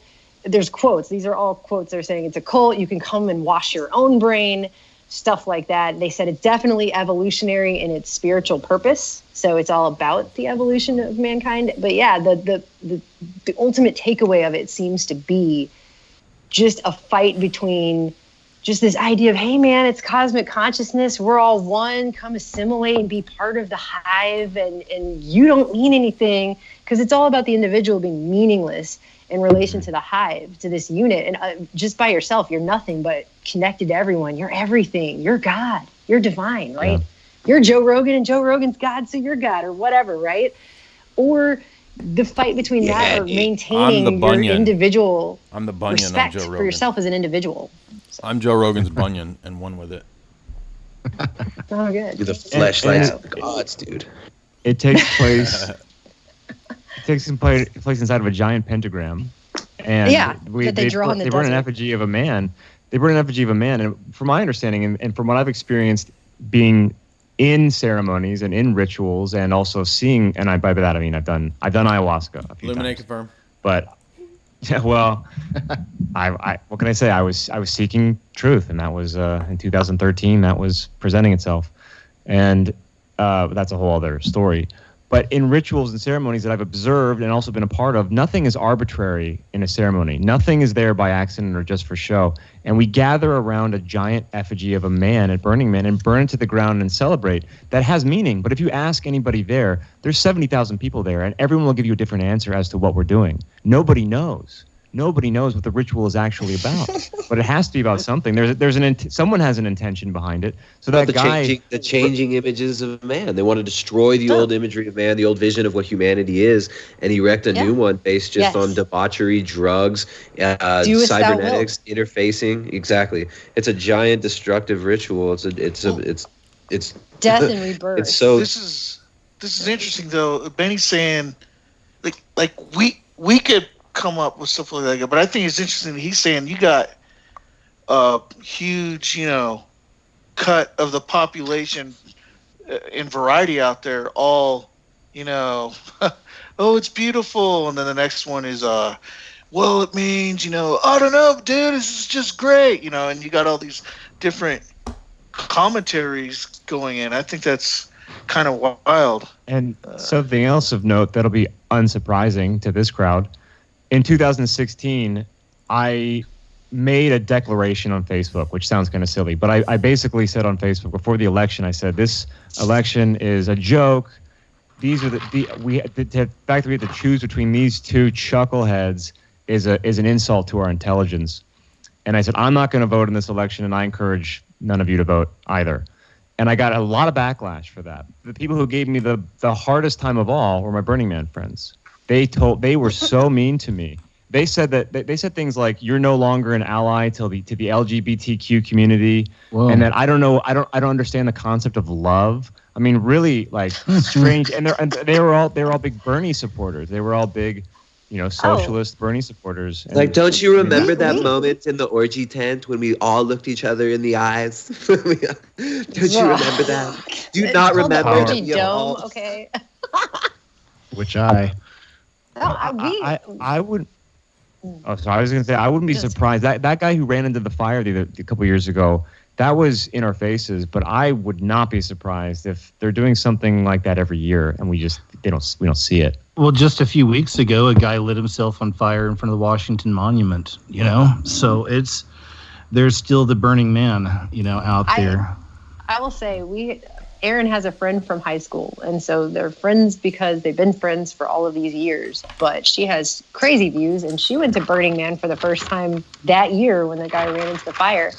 And we went up to her place and visited her. She lives up in Seattle a while back after she had gone. And this was after the movie came out, and he wanted to give her a copy. I'm like, she's never going to watch it, but go ahead if you want to. And she got into a huge debate. She tried to debate me, actually, about, well, why wouldn't you want the rulers of our society to use technology to make us more peaceful people, who can get along with each other better? If they can use the technology to edit us and make us see the error of our ways, then we'll become a more peaceful society. And this is the kind of stuff that she's not normally saying things like that. But she went to Burning Man, and it changed her, whole worldview to go there into someone who's like, yes, they should use technology, and just in this most Orwellian fashion you can possibly think of, they should just institute it on us all and make us all be better people. Assimilation complete. Yeah, exactly. Exactly. I think I heard once that it's a requirement. It's a requirement for Google employees to go to Burning Man. Well, they used to hand out a pamphlet to the employees. It was a guide on how to go. And actually, when Google incorporated, it was during Burning Man, and their first Google Doodle that was ever put up was of a Burning Man. So it's deeply tied to that whole festival thing. And Google's art card, you know what it was at that Burning Man where it was incorporated? I've heard that it was like a giant. It was a car. It was like a float, and it had a bunch of screens that were filming people and then projecting the screen onto other little screens around it. And then it had I think it had like a giant vacuum hose or something on it, and it was something about sucking up everybody's information. Somebody will have to look this up because I don't remember the exact details, but it's very interesting. But I mean, go ahead. Go ahead. I was just going to end by saying that I personally feel that we are definitely in a spiritual battle, and part of that is going to be whether or not you are going to assimilate with this technology and assimilate with this new society that they're trying to build, this new techno-pagan man and this Marxist, socialist, perennial, there's just all these words I could use. The thing they're trying to build out of these massive movements like that one, which they're bringing back, which is actually based on ancient druidic wicker man burnings. I mean, it's based on something, but as a society and as a culture, we've forgotten a lot of these things. And so people go and they see this whole thing happen and have no idea what they're even looking at, because we just we've been lied to for so long as a race. I mean, exactly. And the last thing I'll say about Burning Man, worth noting, I caught up with a friend of mine in LA a couple weeks ago, and he was giving me some updates on people that I used to be friends with, who I went to Burning Man with. And 3 people that I used to go to Burning Man with are now identifying as they, them. Worth noting. Great. Yeah, there you go. Because you can force someone else to think about you in a different pronoun. Yeah. Hey, let's do a separate stream on this. I'd like to invite everybody on the call to do a dedicated stream on this, because I would like to revisit this. My mom and stepdad go to this thing and have been going for a long time, so I think we could probably have an extended cool conversation about this. So let's if you guys are all into it, let's circle back and do another Boiler Room Burning Man stream. I'd love to. All right, great. Okay, although Jay. I've been told that since I haven't officially gone, I shouldn't be allowed to talk about it, is what I've been told on Well, my now Instagram. that Benny's in the room, you're allowed to share your ideas. Absolutely. I think that's a stupid argument. So let me butt in real quick here. You guys can keep going if people want to keep listening to the show. You can go over to alternatecurrentradio.com and listen on the audio if they keep going. But I'm gonna call it a night. And thank you everybody for tuning in. Thank you KJ for joining us. We had almost 700 live tonight, which was the best audience we've had yet. Thank you KJ for that. Cool. Thank you Melissa for coming on and the great information from TrueStream. Thank you Benny. You can definitely subscribe to Benny's new channel above, and the old one is there too, Joy Camp. And then thank you, Tristan, also from Primal Edge Health. Thank you, Hesher and Spore. Thank you, Randy J. A couple last super chats. Fresh Whole Milk A299 says, we live in a society. Agreed. Brian Booza 199 says, thank you for expanding my wee little brain. Thank you guys. It was a great show tonight. And any last words for the... Oh, by the way, I would add, subscribe to all those guys. I've got all their links there. And if you would, check out my new video that does tie in with everything that we're talking about, where I did an analysis of the Christopher Lee movie, To the Devil, a Daughter. Very similar to Hereditary. Almost kind of predicts a lot of the scandals that have come out in the Roman Catholic Church. A lot of that creepiness covered in that old movie. Also, you can get my books, Esoteric Hollywood 1 and 2, signed copies at the shop at Jay's Analysis. And you can also watch my TV show, Hollywood Decoded. The links are all there. And you can subscribe to Jay's Analysis as well. So everybody have a good night, and God bless. Yeah, Jay, hey, thanks for joining us. And everybody check out his video on Hereditary there, especially if you're interested in seeing Midsummer coming out soon. Same director there. Right. Highly recommend that. And before you go, Jay, I'd just like to tell the Nerds audience, thank you so much for your support of Boiler Room. Thank you, Jay, for splitting super chats with us. It really means the world to us. Yep. And if everybody on all the associated channels could subscribe to the Alternate Current Radio YouTube channel, we'd really appreciate it, because like Benny, the link's up there. Like Benny, we're trying to get to the point where we can change our URL and start live streaming. So it'll really help us out if you get out there and hit subscribe, because we're going to start doing stuff on there real soon. Are you guys calling it a night, or are you going to keep going?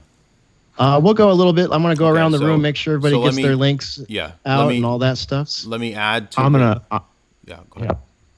I'm gonna follow Jay out the door in a second.